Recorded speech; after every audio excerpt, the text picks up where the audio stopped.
बंदों कर अनुराग एक अंकारा सतगुरु तेह प्रसाद सच होए। वाहिगुरु जी की फतेह विघन विनाशन सोए। वाहिगुरु जी की फतेह विघन विनाशन सोए। सतनाम श्री वाहिगुरु साहिब जी। कहाँ सिंसपा करी वडेरे हाथ पंच दस बेर कनेरे। राह मोड़ तबे चल गए दुग्ध कटे भर लिया बिच पए। तहाँ सिंसपा करी वडेरे। वाहिगुरु जी का खालसा वाहिगुरु जी की फतेह।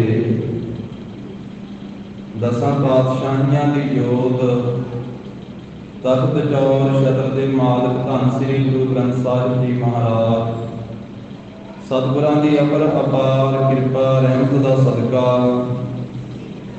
जगत गुरु जाहर पीर जगत गुरु बाबा बाबे तारे चार चक नौ खंड पृथ्वी सच्चा ढोआ गुरमुख कल विच प्रगट होआ। कल तारन गुरु नानक आया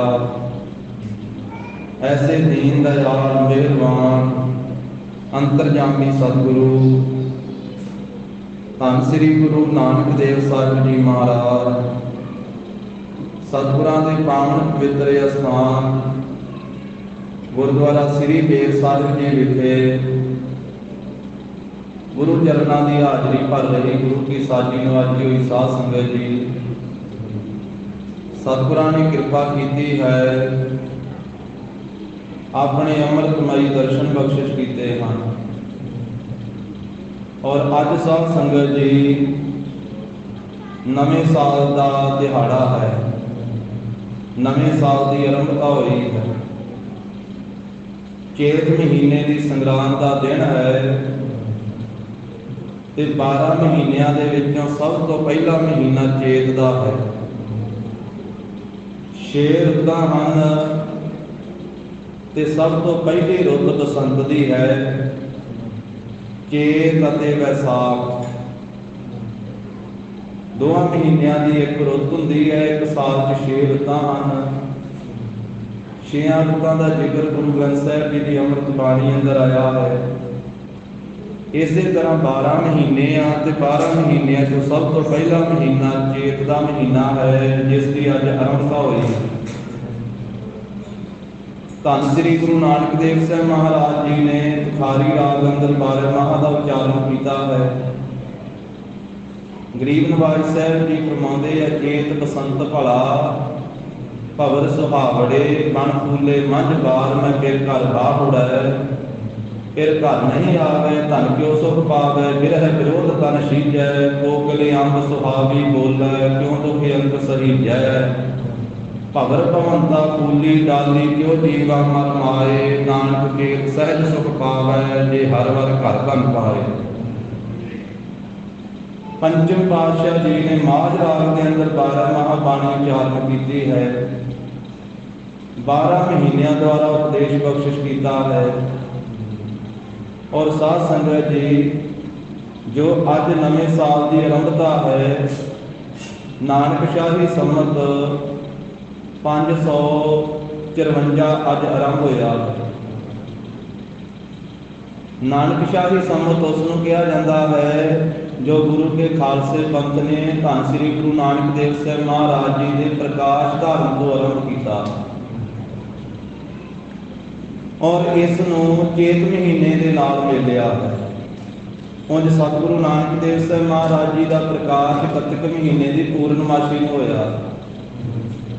ਤੇ ਗੁਰੂ ਗ੍ਰੰਥ ਸਾਹਿਬ ਮਹਾਰਾਜ ਜੀ ਦੀ ਅੰਮ੍ਰਿਤ ਬਾਣੀ ਦੇ ਅੰਦਰ 12 ਮਹੀਨੇ ਅਤੇ ਪਹਿਲਾ ਮਹੀਨਾ ਚੇਤ ਦਾ, ਇਸ ਕਰਕੇ ਗੁਰਬਾਣੀ ਦੇ ਮੁਤਾਬਕ ਇਹ ਨਾਨਕ ਸ਼ਾਹ ਦੀ ਸੰਮਤ ਮਹਾਰਾਜ ਦੇ ਪ੍ਰਕਾਸ਼ ਤੋਂ ਨਾਲ ਲੈ ਕਰਕੇ ਇਹ ਅੱਜ 554ਵਾਂ ਆਰੰਭ ਹੋਇਆ ਹੈ ਸਾਧ ਸੰਗਤ। ਤੇ ਜੋ ਬਿਕਰਮੀ ਸੰਮਤ ਹੈ ਉਹ 2079 ਅੱਜ ਆਰੰਭ ਹੋਇਆ। ਤੇ ਬਿਕਰਮੀ ਸੰਮਤ ਨੂੰ ਸਾਡੇ ਗੁਰੂ ਸਾਹਿਬਾਨ ਨੇ ਵੀ ਵਰਤਿਆ ਸਾਧ ਸੰਗਤ। ਜਿਹੜਾ ਈਸਵੀ ਸੰਨ ਹੈ ਨਾ, ਈਸਵੀ ਸੰਨ 1 ਜਨਵਰੀ ਤੋਂ ਜਿਹੜਾ ਨਵਾਂ ਸਾਲ ਮਨਾਇਆ ਜਾਂਦਾ ਹੈ ਤੇ ਬਹੁਤ ਵੱਡੀ ਗਿਣਤੀ 'ਚ ਸਾਰੇ ਮਨਾਉਂਦੇ ਆ, ਉਹਦੇ ਨਾਲੋਂ ਬਿਕਰਮੀ ਸੰਮਤ 57 ਸਾਲ ਅੱਗੇ ਚੱਲਦਾ। 57 ਸਾਲ 2022 ਦੇ ਵਿੱਚ 57 ਜੋੜ ਦਈਏ ਤੇ 2079 ਬਣ ਜਾਂਦਾ। ਅੱਜ ਬਿਕਰਮੀ ਸੰਮਤ 2079 ਆਰੰਭ ਹੋਇਆ ਹੈ ਤੇ ਨਾਨਕ ਸ਼ਾਹੀ ਸੰਮਤ 554 ਆਰੰਭ ਹੋਇਆ। ਇਹ ਨਵੇਂ ਸਾਲ ਦੀਆਂ ਸਰਬੱਤ ਗੁਰੂ ਦੀਆਂ ਸੰਗਤਾਂ ਨੂੰ, ਗੁਰੂ ਕੇ ਖਾਲਸੇ ਪੰਥ ਨੂੰ ਲੱਖ ਲੱਖ ਵਧਾਈਆਂ ਹੋਣ। ਔਰ ਜਿਹੜੇ ਮਹੀਨੇ ਗੁਰੂ ਕੀ ਬਾਣੀ ਦੇ ਅੰਦਰ ਸਤਿਗੁਰੂ ਜੀ ਨੇ ਜਿਨ੍ਹਾਂ ਦੁਆਰਾ ਸਾਨੂੰ ਉਪਦੇਸ਼ ਬਖਸ਼ਿਸ਼ ਕੀਤਾ, ਇਹਨਾਂ ਦੇਸੀ ਮਹੀਨਿਆਂ ਦਾ ਸਾਨੂੰ ਕੱਲੇ ਕੱਲੇ ਸਿੱਖ ਨੂੰ, ਮਾਈ ਭਾਈ ਨੂੰ ਪ੍ਰਚਾਰ ਕਰਨਾ ਚਾਹੀਦਾ। ਹਰੇਕ ਦਾ ਫਰਜ਼ ਬਣਦਾ ਹੈ, ਭਾਵੇਂ ਕੋਈ ਕਥਾਵਾਚਕ ਹੋਵੇ, ਭਾਵੇਂ ਕੋਈ ਰਾਗੀ ਸਿੰਘ ਹੋਵੇ, ਭਾਵੇਂ ਕੋਈ ਪਾਠੀ ਸਿੰਘ ਹੈ, ਭਾਵੇਂ ਕੋਈ ਵੀ ਗੁਰੂ ਦਾ ਸਿੱਖ ਹੈ, ਹਰ ਇੱਕ ਦਾ ਫਰਜ਼ ਬਣਦਾ ਇਹਨਾਂ ਮਹੀਨਿਆਂ ਦਾ ਅਸੀਂ ਪ੍ਰਚਾਰ ਕਰੀਏ। ਕਿਉਂਕਿ ਜਿਸ ਗੁਰੂ ਸਾਹਿਬ ਨੂੰ ਅਸੀਂ ਨਮਸਕਾਰ ਕਰਦੇ ਹਾਂ, ਜੋ ਸਾਡੇ ਪ੍ਰਤੱਖ ਸਤਿਗੁਰੂ ਹਨ, 10 ਪਾਤਸ਼ਾਹੀਆਂ ਦੀ ਜੋਤ, ਤੇ ਜਿਨ੍ਹਾਂ ਦੀ ਅੰਮ੍ਰਿਤ ਬਾਣੀ ਤੋਂ ਅਸੀਂ ਇਹ ਮਹੀਨੇ ਪੜ੍ਹਦੇ ਹਾਂ ਸਾਧ ਸੰਗਤ ਜੀ, ਜਿਨ੍ਹਾਂ ਮਹੀਨਿਆਂ ਦੁਆਰਾ ਸਤਿਗੁਰੂ ਜੀ ਨੇ ਸਾਨੂੰ, ਸਾਰੀ ਲੋਕਾਈ ਨੂੰ, ਸਾਰੇ ਸੰਸਾਰ ਨੂੰ ਪਵਿੱਤਰ ਉਪਦੇਸ਼ ਬਖਸ਼ਿਸ਼ ਕੀਤਾ ਹੈ, ਤੇ ਸਾਡਾ ਵੀ ਤਾਂ ਕੋਈ ਫਰਜ਼ ਬਣਦਾ ਹੈ ਨਾ ਕਿ ਇਹਨਾਂ ਮਹੀਨਿਆਂ ਦਾ ਅਸੀਂ ਪ੍ਰਚਾਰ ਕਰੀਏ। ਜਿਵੇਂ ਅਸੀਂ ਹਰੇਕ ਆਪਣੇ ਘਰ ਦੇ ਸਮਾਗਮ ਦੇ ਵਿੱਚ ਅੰਗਰੇਜ਼ੀ ਤਰੀਕਾਂ ਜਿਹੜੀਆਂ ਉਹਨਾਂ ਨੂੰ ਅੱਗੇ ਕੀਤਾ ਹੋਇਆ ਹੈ, ਆਪਾਂ ਉਹਨਾਂ ਨੂੰ ਵਰਤਦੇ ਹਾਂ ਵੀ ਅੱਜ ਜੀ 14 ਮਾਰਚ ਹੈ। ਠੀਕ ਹੈ ਕਿ ਉਹ ਅੰਗਰੇਜ਼ੀ ਤਰੀਕ ਵੀ ਸਾਨੂੰ ਸੰਸਾਰ ਵਿੱਚ ਰਹਿੰਦੇ ਆ ਵਰਤਣੀ ਪੈਂਦੀ ਹੈ, ਪਰ ਇਹਨਾਂ ਦੇਸੀ ਮਹੀਨਿਆਂ ਨੂੰ ਵੀ ਸਾਨੂੰ ਅੱਗੇ ਰੱਖਣਾ ਚਾਹੀਦਾ, ਇਹਨਾਂ ਨੂੰ ਪਹਿਲ ਦੇਣੀ ਚਾਹੀਦੀ ਹੈ ਕਿ ਇਹਨਾਂ ਮਹੀਨਿਆਂ ਨੂੰ ਗੁਰੂ ਸਾਹਿਬ ਜੀ ਨੇ ਉਚਾਰਨ ਕੀਤਾ।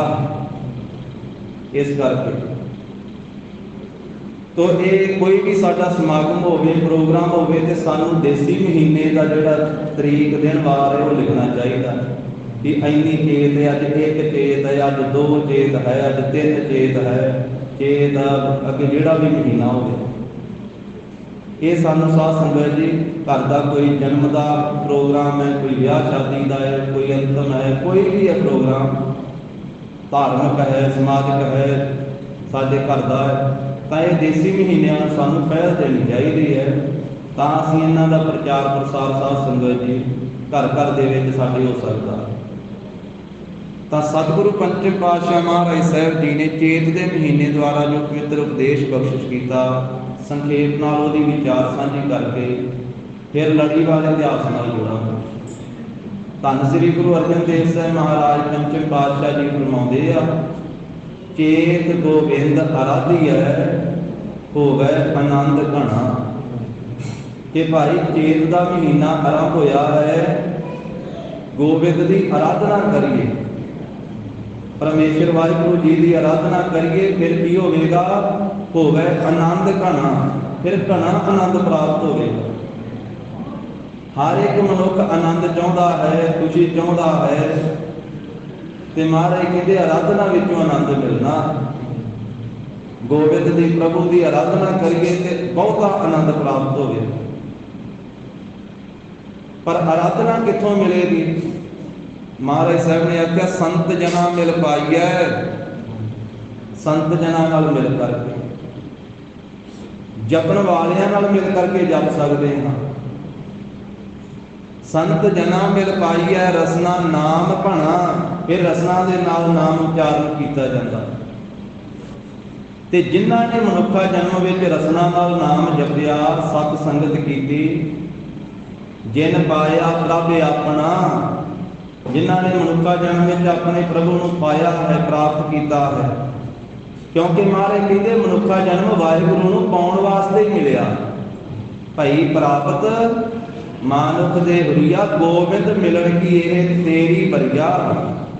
ਅਵਰ ਕਾਜ ਤੇਰਾ ਕਿਤੇ ਨਾ ਕਾਮ, ਮਿਲ ਸਾਧ ਸੰਗਤ ਭਾਜ ਕੇਵਲ ਨਾਮ। ਜਿਨ ਪਾਇਆ ਪ੍ਰਭ ਆਪਣਾ, ਆਏ ਤਿਸਹਿ ਗਣਾ। ਉਹ ਤਿਸ ਪਰਮੇਸ਼ਰ ਦੀ ਗਿਣਤੀ ਵਿੱਚ ਆ ਗਏ, ਉਹ ਵਾਹਿਗੁਰੂ ਦੀ ਗਿਣਤੀ ਦੇ ਵਿੱਚ ਆ ਗਏ, ਉਹ ਪ੍ਰਵਾਨ ਹੋ ਗਏ।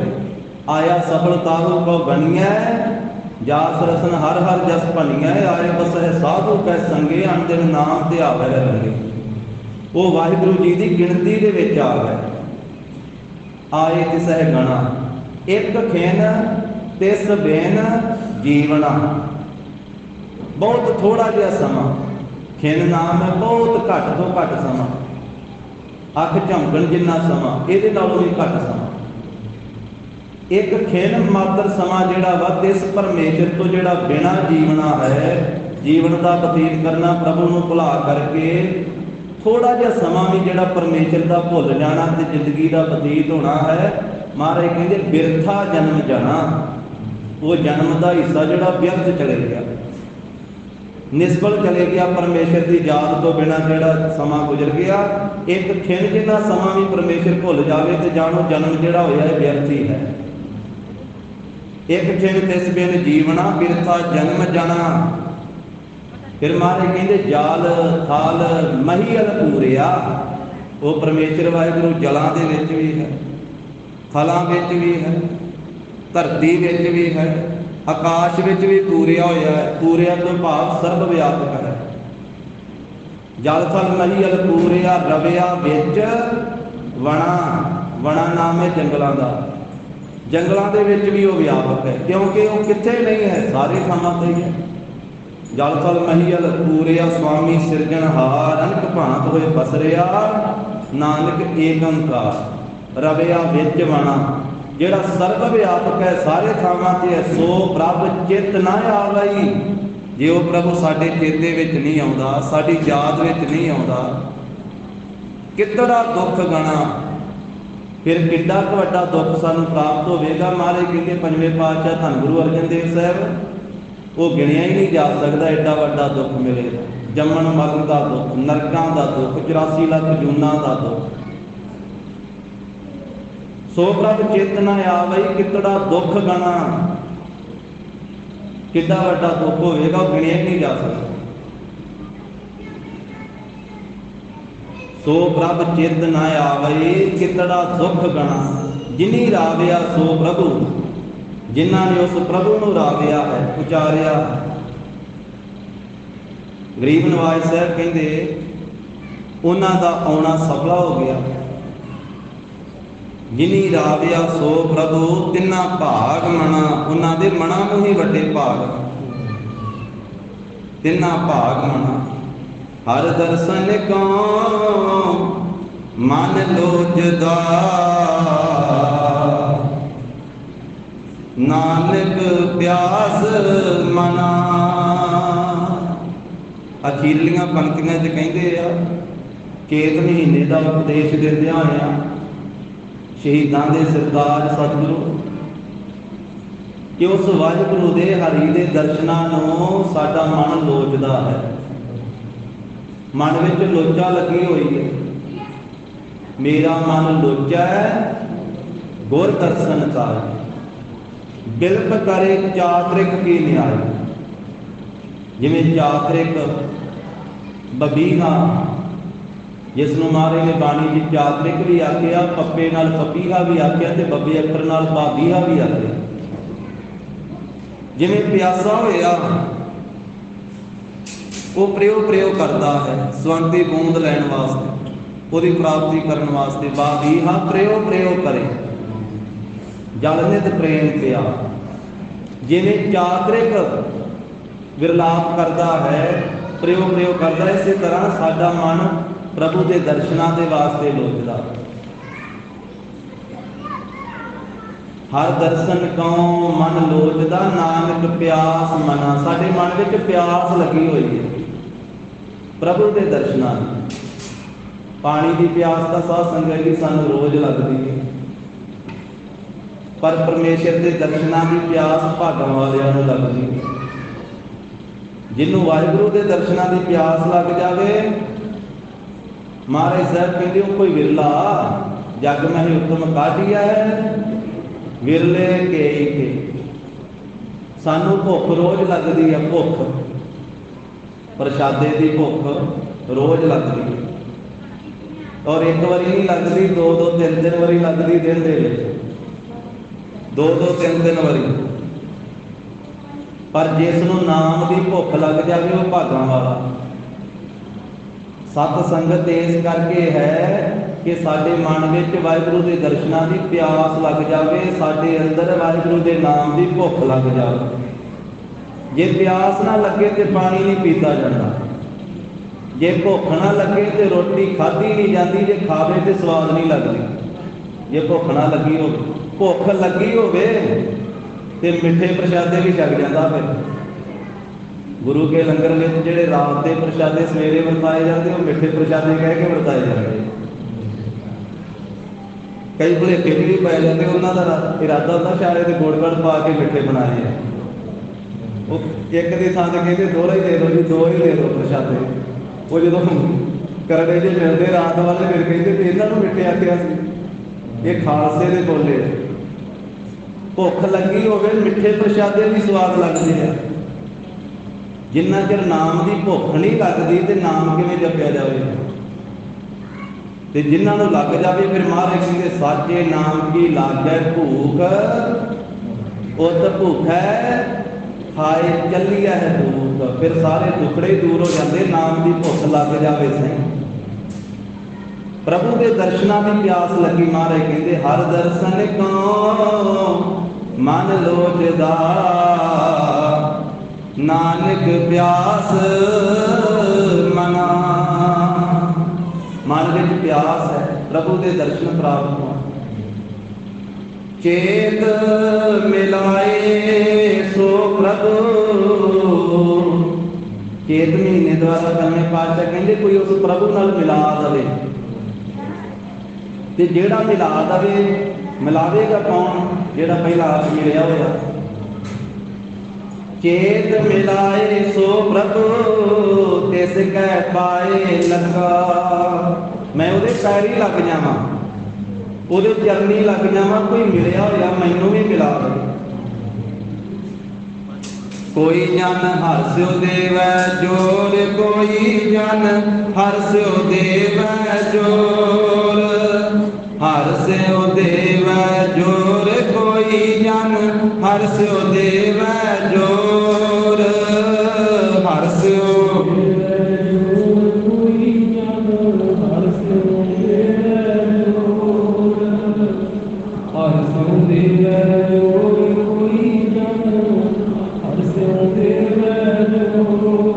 चरण गाहो बतो सुख रसना, चरण गाहो बतो सुख रसना, चरण गाहो सुख रसना, चरण गाहो सुख रसना। दीजह प्राण अकोर, दीजह प्राण अकोर, दीजह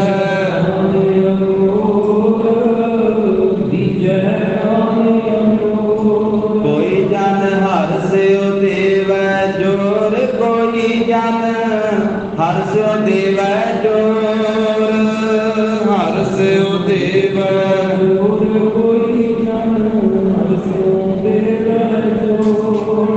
कोई वाहिगुरू दा प्यारा वाहिगुरू नाल जोड़ दवे मैं। चेत मिलाए सो प्रभु तिस कै पाए लगा। मैं उहदे विच चरनी लग जावां जिहड़ा प्रभु नाल मिला। जोड़न वर्गा पुण्य कोई नहीं है ते तोड़न वर्गा पाप कोई नहीं। ते जोड़ेगा वही जिहड़ा जुड़िया होया, तोड़ेगा वही जिहड़ा टुटा होया। जोड़दी है सोई, जोड़दा है सुहागा। ਸੂਈ ਵੀ ਜੋੜਦੀ ਆ, ਕੈਂਚੀ ਕੱਟਦੀ ਆ, ਕੁਹਾੜੀ ਕੱਟਦੀ ਆ, ਕਈ ਕੱਟਦੀ ਆ, ਤੇ ਮਨਮੁਖ ਵੀ ਕੱਟਦਾ। ਤੇ ਸੂਈ ਜੋੜਦੀ ਆ, ਪਾਟੇ ਹੋਏ ਕੱਪੜੇ ਨੂੰ ਕੈਂਚੀ ਨੇ ਕੱਟਿਆ ਵਾ ਤੇ ਸੂਈ ਨੇ ਜੋੜਿਆ ਵਾ, ਤੇ ਸੂਈ ਨੂੰ ਦਰਜੀ ਨੇ ਆਪਣੇ ਸਿਰ ਦੇ ਉੱਤੇ ਟੰਗਿਆ। ਸੂਈ ਨੂੰ ਸਿਰ ਦਾ ਤਾਜ ਬਣਾਇਆ ਕਿਉਂਕਿ ਜੋੜਨ ਵਾਲੀ, ਕੈਂਚੀ ਨੂੰ ਪੈਰਾਂ 'ਚ ਸੁੱਟਿਆ ਕਿਉਂਕਿ ਤੋੜਨ ਵਾਲੀ ਆ, ਪਾੜਨ ਵਾਲੀ। ਕਈ ਕੁਹਾੜੀ ਜਿਹੜੀ ਆ ਉਹ ਟੁਕੜੇ ਟੁਕੜੇ ਕਰਦੀ ਆ, ਤੇ ਸੁਹਾਗਾ ਜਿਹੜਾ ਵਾ ਜੋੜ ਦਿੰਦਾ। ਸੁਹਾਗਾ ਜਦੋਂ ਫੇਰਿਆ ਜਾਂਦਾ, ਜ਼ਿਮੀਦਾਰ ਫੇਰਦਾ, ਜੋੜ ਦਿੰਦਾ ਨਾ। ਕਹਿੰਦੇ ਸੂਈ ਵੀ ਜੋੜਦੀ ਆ, ਸੁਹਾਗਾ ਵੀ ਜੋੜਦਾ, ਤੇ ਸੰਤ ਵੀ ਜੋੜਦਾ। ਸੰਤ ਕਿਉਂ ਜੋੜਦਾ? ਕਿਉਂਕਿ ਸੰਤ ਆਪ ਜੁੜਿਆ ਹੋਇਆ। ਇਸ ਮਹੀਨੇ 'ਚ ਮਹਾਰਾਜ ਨੇ ਆਖਿਆ ਰੰਗ ਵਿੱਚ ਵੀ ਚੇਤ ਗੋਬਿੰਦ ਅਰਾਧਿਆ ਹੋਵੇ ਆਨੰਦ ਘਣਾ, ਸੰਤ ਜਨਾ ਮਿਲ ਪਾਈਐ ਰਸਨਾ ਨਾਮ ਪਣਾ। ਕੋਈ ਜੁੜਿਆ ਹੋਇਆ ਹੀ ਜੋੜਦਾ, ਕੋਈ ਟੁੱਟਾ ਹੋਇਆ ਹੀ ਤੋੜਦਾ। ਕਈ ਕੁਹਾੜੀ ਮਨਮੁਖ ਤੋੜਨ, ਤੇ ਸੂਈ ਸੁਹਾਗਾ ਤੇ ਸੰਤ ਜੋੜਨ, ਇਹ ਜੋੜਦੇ ਆ। ਤੇ ਮਹਾਰਾਜ ਸਾਹਿਬ ਨੇ ਜੋੜਨ ਵਾਲਿਆਂ ਦੀ ਬੜੀ ਮਹਿਮਾ ਕੀਤੀ ਅੰਮ੍ਰਿਤ ਬਾਣੀ ਦੇ ਅੰਦਰ।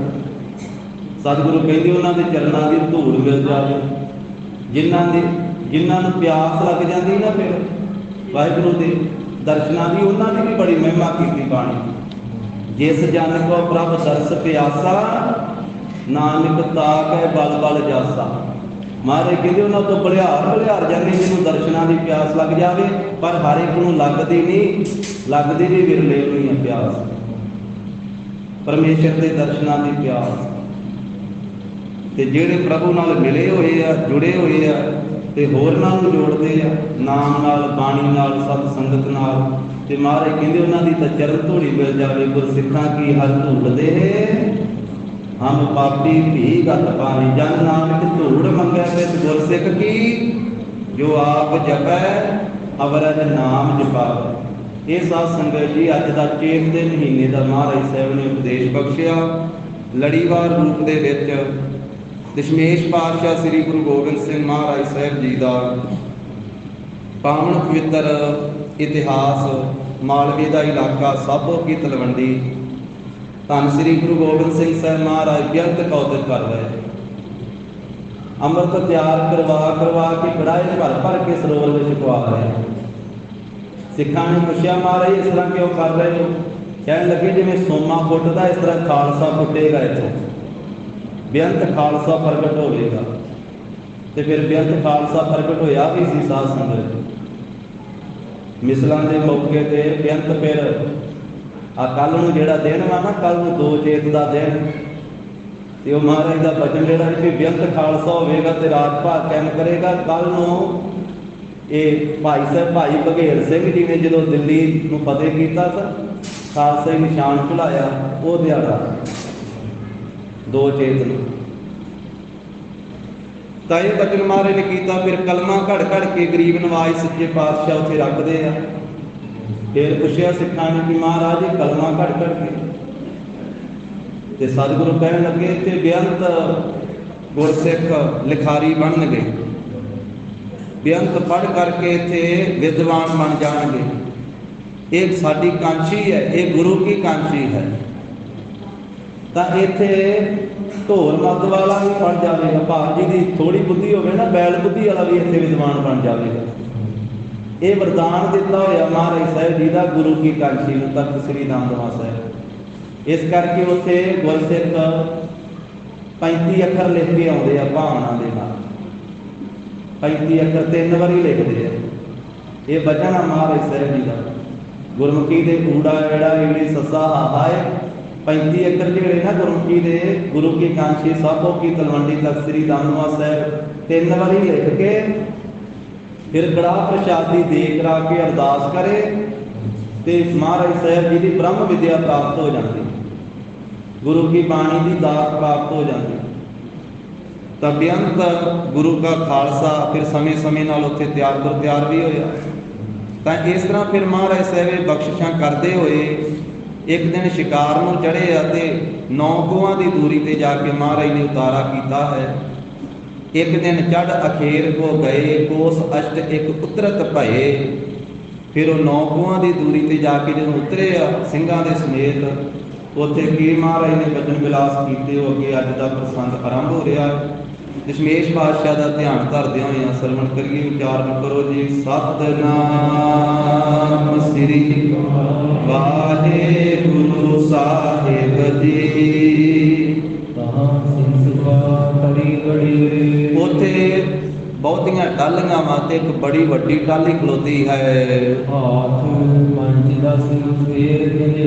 ਕਹਿੰਦੇ ਵੀ ਉਹਦਾ ਜਿਹੜਾ 4 ਚੁਫੇਰਾ ਹੈ ਨਾ, ਫੇਰਾ ਹੈ ਟਾਹਲੀ ਦਾ ਮੁੱਢ, ਉਹ 15 ਹੱਥ ਚੌੜਾ ਹੈ। ਜਿਹੜਾ ਉਹਦਾ ਤਣਾ ਹੈ ਨਾ, ਤਣਾ ਉਹ 15 ਹੱਥ ਚੌੜਾ ਹੈ। ਏਡੀ ਵੱਡੀ ਚੌੜੀ ਟਾਹਲੀ ਹੈ। ਉਹਨਾਂ ਟਾਹਲੀਆਂ ਦੇ ਥੱਲੇ ਸਤਿਗੁਰੂ ਜੀ ਖੜੇ ਆ, ਗੁਰੂ ਗੋਬਿੰਦ ਸਿੰਘ ਜੀ ਮਹਾਰਾਜ। ਤੇ ਮੌੜ ਪਿੰਡ ਦੇ ਜ਼ਿਮੀਂਦਾਰ ਉੱਥੇ ਆ ਗਏ ਚੱਲ ਕੇ। ਭਾਵਨਾ ਦੇ ਨਾਲ ਦੁੱਧ ਦੇ ਘੜੇ ਭਰ ਕੇ ਲੈ ਆਏ ਮਹਾਰਾਜ ਦੀ ਸੇਵਾ ਕਰਨ ਵਾਸਤੇ। ਦੁੱਧ ਦੇ ਘੜੇ ਭਰ ਕੇ ਮੌੜ ਪਿੰਡ ਦੇ ਵਾਸੀ ਲਿਆਏ। ਗੁਰੂ ਕੇ ਸਿੰਘਾਂ ਨੂੰ ਸਾਰਿਆਂ ਨੂੰ ਉਹਨਾਂ ਨੇ ਖੁੱਲਾ ਦੁੱਧ ਛਕਾਇਆ ਤੇ ਸਾਰੀ ਮਹਾਰਾਜ ਦੀ ਫੌਜ ਨੂੰ ਦੁੱਧ ਪਿਆ ਕਰਕੇ ਤੇ ਕਲਗੀਧਰ ਪਾਤਸ਼ਾਹ ਜੀ ਦੀ ਬਹੁਤ ਜ਼ਿਆਦਾ ਖੁਸ਼ੀ ਪ੍ਰਾਪਤ ਕੀਤੀ। ਮਹਾਰਾਜ ਕਹਿਣ ਲੱਗੇ ਤੁਹਾਡੀ ਬੰਸ ਬਹੁਤ ਵਧੇਗੀ। ਤੁਸੀਂ ਸੇਵਾ ਕੀਤੀ ਹੈ ਸਿੰਘਾਂ ਦੀ, ਖਾਲਸੇ ਦੀ, ਦੁੱਧ ਛਕਾਇਆ ਹੈ ਤੇ ਤੁਹਾਡੀ ਬੰਸ ਬਹੁਤ ਵਧੇਗੀ ਤੇ ਸਿੰਘ ਸੋ ਬਣੀ ਤੇ ਸਿੰਘ ਬਣਨਗੇ ਬਹੁਤੇ। ਇਸ ਤਰ੍ਹਾਂ ਜਿੱਥੇ ਮਹਾਰਾਜ ਸਾਹਿਬ ਜੀ ਨੂੰ ਦੁੱਧ ਛਕਾਇਆ ਸੀ ਨਾ ਮੌੜ ਪਿੰਡ ਵਾਸੀਆਂ ਨੇ, ਉੱਥੇ ਅਸਥਾਨ ਕਾਇਮ ਹੈ ਸਾਧ ਸੰਗਤ। ਜਿੱਥੇ ਜਿੱਥੇ ਮਹਾਰਾਜ ਨੇ ਚਰਨ ਪਾਏ ਉੱਥੇ ਗੁਰੂ ਸਾਹਿਬ ਜੀ ਦੇ ਇਤਿਹਾਸਕ ਸਥਾਨ ਸੋਭਾ ਪਾਉਂਦੇ ਆ। ਉਸ ਥਾਂ ਦੇ ਉੱਤੇ ਵੀ ਗੁਰੂ ਦਾ ਸਥਾਨ ਸੋਭਾ ਪਾਉਂਦਾ ਹੈ। ਤਾਂ ਫਿਰ ਮਹਾਰਾਜ ਸਾਹਿਬ ਜੀ ਉੱਥੋਂ ਚੱਲ ਕਰਕੇ ਇਹ ਬਖਸ਼ਿਸ਼ਾਂ ਕਰਕੇ ਵਾਪਸ ਸਾਬੋ ਕੀ ਤਲਵੰਡੀ ਆ ਗਏ ਤੇ ਸਤਿਗੁਰੂ ਜੀ ਘੋੜੇ ਤੋਂ ਉਤਰ ਕਰਕੇ ਆਪਣੇ ਥਾਂ ਤੇ ਸੋਹਣੀਕ ਹੋਏ। ਕਦੇ ਕਦੇ ਮਹਾਰਾਜ ਸਾਹਿਬ ਜੀ ਜਾ ਕਰਕੇ ਜੋ ਗੁਰੂ ਦਾ ਸਾਰ ਹੈ ਨਾ ਸਰੋਵਰ, ਜਿਸ ਦੀ ਆਰੰਭਤਾ ਸਤਿਗੁਰੂ ਨਾਮੇ ਪਾਤਸ਼ਾਹ ਨੇ ਕੀਤੀ ਸੀ, ਇੱਥੇ ਚਰਨ ਪਾਏ ਸੀ ਮਹਾਰਾਜ ਸਾਹਿਬ। ਉਹ ਗੁਰੂ ਦਾ ਸਾਰ, ਗੁਰੂ ਸਰੋਵਰ। ਫਿਰ ਉਹਦੀ ਮਹਾਰਾਜ ਸਾਹਿਬ ਨੇ ਸੇਵਾ ਦਸ਼ਮੇਸ਼ ਪਾਤਸ਼ਾਹ ਜੀ ਨੇ ਕਰਵਾਈ। ਕਦੇ ਕਦੇ ਸਤਿਗੁਰੂ ਜੀ ਉੱਥੇ ਗੁਰੂ ਕੇ ਸਰੋਵਰ ਦੇ ਪਾਸ ਜਾਂਦੇ ਹਨ ਤੇ ਸਮੂਹ ਸੰਗਤਾਂ ਨੂੰ ਮਹਾਰਾਜ ਬਚਨ ਕਰਕੇ ਤੇ ਉੱਥੋਂ ਕਾਰ ਕਢਾਉਂਦੇ, ਭਾਵ ਸਰੋਵਰ ਸਾਹਿਬ ਦੀ ਪਟਿਆਈ ਕਰਵਾਉਂਦੇ ਆ ਦਸ਼ਮੇਸ਼ ਪਾਤਸ਼ਾਹ। ਤੇ ਸੰਗਤਾਂ ਉੱਥੋਂ ਸਾਧ ਸੰਗਤ ਜੀ ਟੋਕਰੀਆਂ ਭਰ ਭਰ ਕੇ ਵਿੱਚੋਂ ਕਾਰ ਕੱਢਦੀਆਂ ਹਨ। ਜੋ ਮਿੱਟੀ ਹੈ ਉਹ ਬਾਹਰ ਕੱਢੀ ਜਾਂਦੀ ਹੈ। ਸਰੋਵਰ ਸਾਹਿਬ ਦੀ ਪਟਾਈ ਮਹਾਰਾਜ ਸਾਹਿਬ ਜੀ ਕਰਵਾਉਂਦੇ ਆ। ਕਲਗੀਧਰ ਪਾਤਸ਼ਾਹ ਨੇ ਆਪ ਸਭ ਤੋਂ ਪਹਿਲਾਂ ਢਾਲਿਆਂ ਦੇ ਨਾਲ ਉੱਥੋਂ ਕਾਰ ਕੱਢੀ ਸੀ ਮਹਾਰਾਜ ਸਾਹਿਬ ਨੇ। ਢਾਲ ਛੋਟੀ ਹੁੰਦੀ ਤੇ ਢਾਲਾ ਵੱਡਾ ਹੁੰਦਾ, ਥੋੜਾ ਜਿਹਾ ਚੌੜਾ ਹੁੰਦਾ, ਉਹਨੂੰ ਢਾਲਾ ਕਿਹਾ ਜਾਂਦਾ। ਜਿਵੇਂ ਤੇਗ ਤੇ ਤੇਗਾ, ਇਸੇ ਤਰ੍ਹਾਂ ਜਿਵੇਂ ਕਿਰਪਾਨ ਤੇ ਖੰਡਾ, ਕਿਰਪਾਨ ਛੋਟੀ ਹੁੰਦੀ ਤੇ ਖੰਡਾ ਜਿਹੜਾ ਵਾ 2 ਧਾਰਾ ਹੁੰਦਾ ਤੇ ਵੱਡਾ ਹੁੰਦਾ। ਇਸੇ ਤਰ੍ਹਾਂ ਢਾਲ ਤੇ ਢਾਲਾ। ਉਂਝ ਖਾਲਸਾ ਢਾਲ ਨੂੰ ਵੀ ਕਈ ਵਾਰੀ ਢਾਲਾ ਹੀ ਕਹਿੰਦਾ, ਕਿਉਂਕਿ ਵੱਡੇ ਬੋਲੇ ਆ ਨਾ ਖਾਲਸੇ ਦੇ। ਤੇ ਉਹ ਢਾਲਿਆਂ ਦੇ ਨਾਲ ਮਹਾਰਾਜ ਸਾਹਿਬ ਜੀ ਨੇ ਪਹਿਲਾਂ ਉੱਥੇ ਸਰੋਵਰ ਸਾਹਿਬ ਦੀ ਸੇਵਾ ਸ਼ੁਰੂ ਕੀਤੀ ਸੀ। ਆਪ ਕਾਰ ਕੱਢੇ, ਫਿਰ ਸੰਗਤਾਂ ਨੇ ਟੋਕਰੀਆਂ ਦੇ ਨਾਲ ਸੰਗਤਾਂ ਬੇਅੰਤ ਕਾਰ ਕੱਢਦੀਆਂ ਹਨ। ਇਸ ਤਰ੍ਹਾਂ ਕਈ ਵਾਰੀ ਸਾਰਾ ਦਿਨ ਉੱਥੇ ਮਹਾਰਾਜ ਦਰਸ਼ਨ ਦਿੰਦੇ, ਸੰਗਤਾਂ ਤੋਂ ਸਰੋਵਰ ਸਾਹਿਬ ਦੀ ਸੇਵਾ ਕਰਵਾਉਂਦੇ ਆ। ਤੇ ਫਿਰ ਜਦੋਂ ਸੰਧਿਆ ਦਾ ਸਮਾਂ ਹੋ ਜਾਂਦਾ ਹੈ ਤੇ ਉਦੋਂ ਮਹਾਰਾਜ ਸਾਹਿਬ ਜੀ ਜੰਡਿਆਨੇ, ਜਿੱਥੇ ਜੰਡਸਰ ਹੈ, ਜੰਡਸਰ ਗੁਰਦੁਆਰਾ ਸਾਹਿਬ ਸੋਭਨੀਕ ਹੈ, ਸਰੋਵਰ ਵੀ ਹੈ, ਤਾਂ ਮਹਾਰਾਜ ਸਾਹਿਬ ਜੀ ਉਹ ਜੰਡਸਰ ਸਾਹਿਬ ਵਾਲੇ ਸਥਾਨ ਤੇ ਪਹੁੰਚ ਜਾਂਦੇ ਹਨ। ਉੱਥੇ ਬੈਠ ਜਾਂਦੇ ਆ ਗਰੀਬ ਨਵਾਜ ਸਾਹਿਬ ਤੇ ਫਿਰ ਸਾਰਿਆਂ ਨੂੰ ਬੁਲਾ ਲੈਂਦੇ ਆਪਣੇ ਪਾਸ।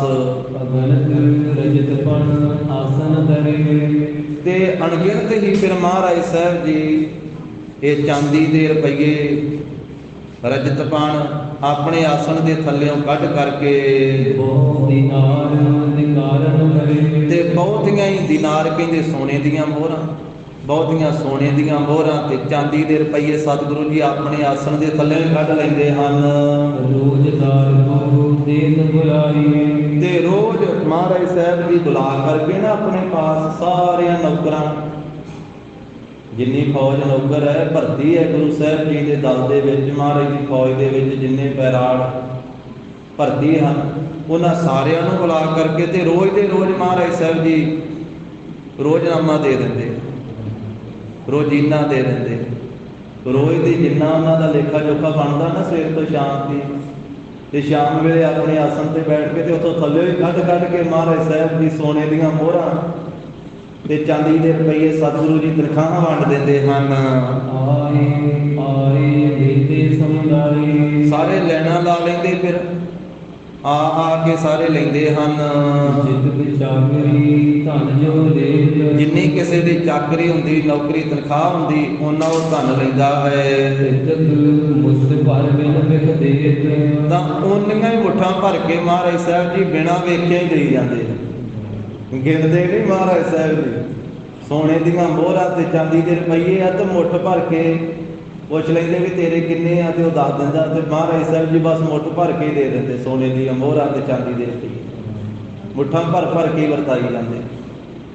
ਕਿਉਂਕਿ ਖਜ਼ਾਨਾ ਏਡਾ ਵੱਡਾ ਵਾ, ਇਹਨੇ ਘਟਨਾ ਤੇ ਕੀ ਆ ਸਾਧ ਸੰਗਤ ਜੀ, ਮੁੱਕਣਾ ਤੇ ਗੱਲ ਅੱਖਰ ਹੀ ਨਹੀਂ ਵਰਤਣਾ ਚਾਹੀਦਾ। ਮੁੱਕਣਾ ਤੇ ਕੀ, ਘਟਨਾ ਤੇ ਕੀ ਆ, ਇਹ ਉਣਾ ਵੀ ਨਹੀਂ ਹੋ ਸਕਦਾ, ਵੱਧਦਾ ਜਾਂਦਾ। ਇਹ ਖਜ਼ਾਨਾ ਅਕਾਲ ਪੁਰਖ ਦਾ, ਇਹ ਖਜ਼ਾਨਾ ਗੁਰੂ ਨਾਨਕ ਸਾਹਿਬ ਜੀ ਦਾ ਹੈ, ਪਰਮੇਸ਼ਰ ਦਾ ਪ੍ਰਤੱਖ ਸਰੂਪ ਮਹਾਰਾਜ ਸਾਹਿਬ ਜੀ। ਇਹ ਕਿਸੇ ਪਾਸਿਓਂ ਵੀ ਨਾ ਤੇ ਇੱਥੇ ਕਮੀ ਆਉਣੀ ਹੈ ਧਨ ਪਦਾਰਥ ਦੀ, ਤੇ ਨਾ ਨਾਮ ਬਾਣੀ ਦੀ। ਇਹ ਪਰਮਾਰਥ ਦਾ ਖਜ਼ਾਨਾ ਵੀ ਇੱਥੇ ਖੁੱਲਾ ਵਰਤਿਆ ਤੇ ਖੁੱਲਾ ਵਰਤਣਾ, ਤੇ ਧਨ ਪਦਾਰਥ ਦੀ ਵੀ ਕਮੀ ਨਹੀਂ ਆਉਣੀ। ਹਾਂ, ਲੁੱਟਣ ਵਾਲਿਆਂ ਨੇ ਬਥੇਰੇ ਯਤਨ ਪਿੱਛੇ ਵੀ ਕੀਤੇ, ਗਾਂ ਵੀ ਕਰਨੇ ਆ, ਪਰ ਇਹ ਮੁੱਕਣਾ ਨਹੀਂ ਗੁਰੂ ਨਾਨਕ ਸਾਹਿਬ ਜੀ ਦਾ ਖਜ਼ਾਨਾ, ਇਹ ਭਰਿਆ ਹੀ ਰਹਿਣਾ ਹੈ। ਤਾਂ ਬਾਣੀ ਮਹਾਰਾਜ ਕਹਿੰਦੇ ਨਾ, ਦਿਨ ਦਿਨ ਚੜ੍ਹੇ ਸਵਾਇਆ, ਖਾਵਹਿ ਖਰਚਹਿ ਰਲ ਮਿਲ ਭਾਈ, ਤੋਟ ਨਾ ਆਵੇ ਵੱਧ ਤੋਂ ਜਾਈਏ। ਨਾਮ ਦੇ ਖਜ਼ਾਨੇ ਦੀ ਗੱਲ ਕੀਤੀ ਇੱਥੇ, ਕਿ ਨਾਮ ਦਾ ਖਜ਼ਾਨਾ ਜਿੰਨਾ ਵੀ ਖਾਈਏ ਖਰਚੀਏ, ਇਹ ਮੁੱਕਣ ਵਾਲਾ ਨਹੀਂ। ਤੇ ਨਾਮ ਦੇ ਖਜ਼ਾਨੇ ਦੇ ਪਿੱਛੇ ਹੀ ਆ ਦੁਨੀਆ ਦਾ ਖਜ਼ਾਨਾ ਭੱਜਾ ਫਿਰਦਾ।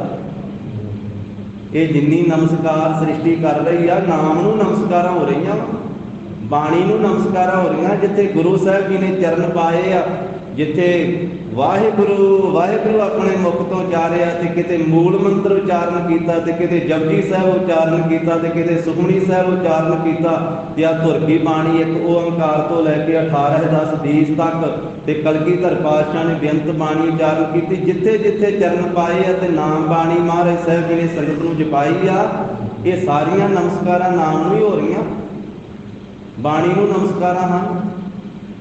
ਗੁਰੂ ਸਾਹਿਬ ਦਾ ਬਚਨ ਵੀ ਹੈ ਨਾ, ਵੀ ਜਿਸ ਹਿਰਦੇ ਵਿੱਚ ਨਾਮ ਵਸ ਜਾਂਦਾ, ਬਾਣੀ ਵਸ ਜਾਂਦੀ, ਦੁਨੀਆ ਦੇ ਖਜ਼ਾਨੇ ਦੇ ਪਿੱਛੇ ਲੱਗੇ ਫਿਰਦੇ ਆ। ਬ੍ਰਹਮ ਬਿੰਦੈ ਤਿਸਦਾ ਬ੍ਰਹਮਤ ਰਹਿ, ਇੱਕ ਸ਼ਬਦ ਲਿਵ ਲਾਏ, ਨਵ ਨਿਤੀ 18 ਸਿੱਧੀ ਪਿੱਛੇ ਲੱਗੀਆਂ ਫਿਰੈ, ਜੋ ਹਰ ਹਿਰਦੈ ਸਦਾ ਵਸਾਏ। ਪਰ ਹਿਰਦੈ ਸਦਾ ਵਸਾਏ ਤਾਂ ਪ੍ਰਭ ਕੈ ਸਿਮਰਨ ਰਿੱਧ ਸਿੱਧ ਨਉ ਨਿਧ, ਪ੍ਰਭ ਕੈ ਸਿਮਰਨ ਗਿਆਨ ਧਿਆਨ ਤਤ ਬੁੱਧ।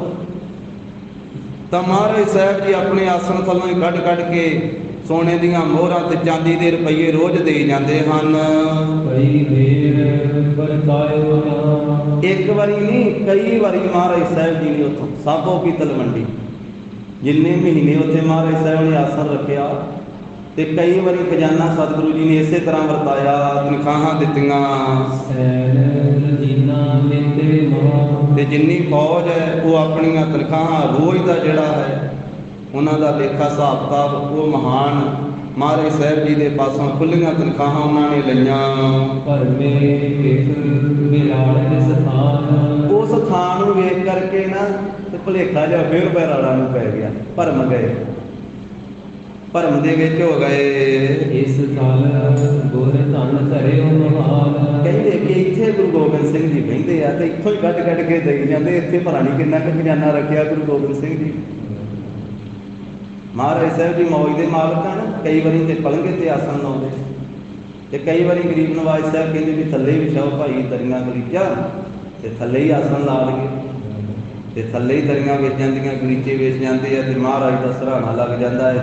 ਗੁਰੂ ਸਾਹਿਬ ਜੀ ਫਿਰ ਥੱਲੇ ਵੀ ਆਸਣ ਲਾ ਲੈਂਦੇ ਕਈ ਵਾਰੀ, ਤੇ ਸੰਗਤਾਂ ਅੱਗੇ ਨਮਸਕਾਰਾਂ ਕਰਦੀਆਂ ਦਸ਼ਮੇਸ਼ ਪਾਤਸ਼ਾਹ। ਤਾਂ ਉੱਥੋਂ ਹੀ ਫਿਰ ਗਰੀਬ ਨਵਾਜ਼ ਜ਼ਮੀਨ 'ਤੇ ਕੱਢ ਕੇ ਹੁਣ ਥੱਲੇ ਕਿਹੜਾ ਮਹਾਰਾਜ ਸਾਹਿਬ ਦਿੰਦੇ ਤੇ ਆਪਣੇ ਕੋਲ ਹੀ, ਜਿੱਥੋਂ ਮਰਜ਼ੀ ਪ੍ਰਗਟ ਕਰਦੇ ਨੇ ਖਜ਼ਾਨਾ। ਤਾਂ ਉਹ ਭੁਲੇਖਾ ਜਿਹਾ ਪੈ ਗਿਆ ਪੈਰਾੜਾਂ ਨੂੰ ਵੀ ਇਸ ਥਾਂ ਦੇ ਉੱਤੇ ਗੁਰੂ ਗੋਬਿੰਦ ਸਿੰਘ ਮਹਾਰਾਜ ਨੇ ਧਨ ਰੱਖਿਆ ਹੋਇਆ, ਇੱਥੇ ਸੋਨੇ ਦੀਆਂ ਮੋਹਰਾਂ ਨੱਪੀਆਂ, ਇੱਥੇ ਚਾਂਦੀ ਦੇ ਰੁਪਈਏ ਨੱਪੇ ਹਨ। ਫੇਰ ਹੋਏ ਇਹਨੇ ਕਾਟ ਕਰਦਾ ਹੈ, ਤੇ ਉੱਥੇ ਖਲੋ ਗਏ।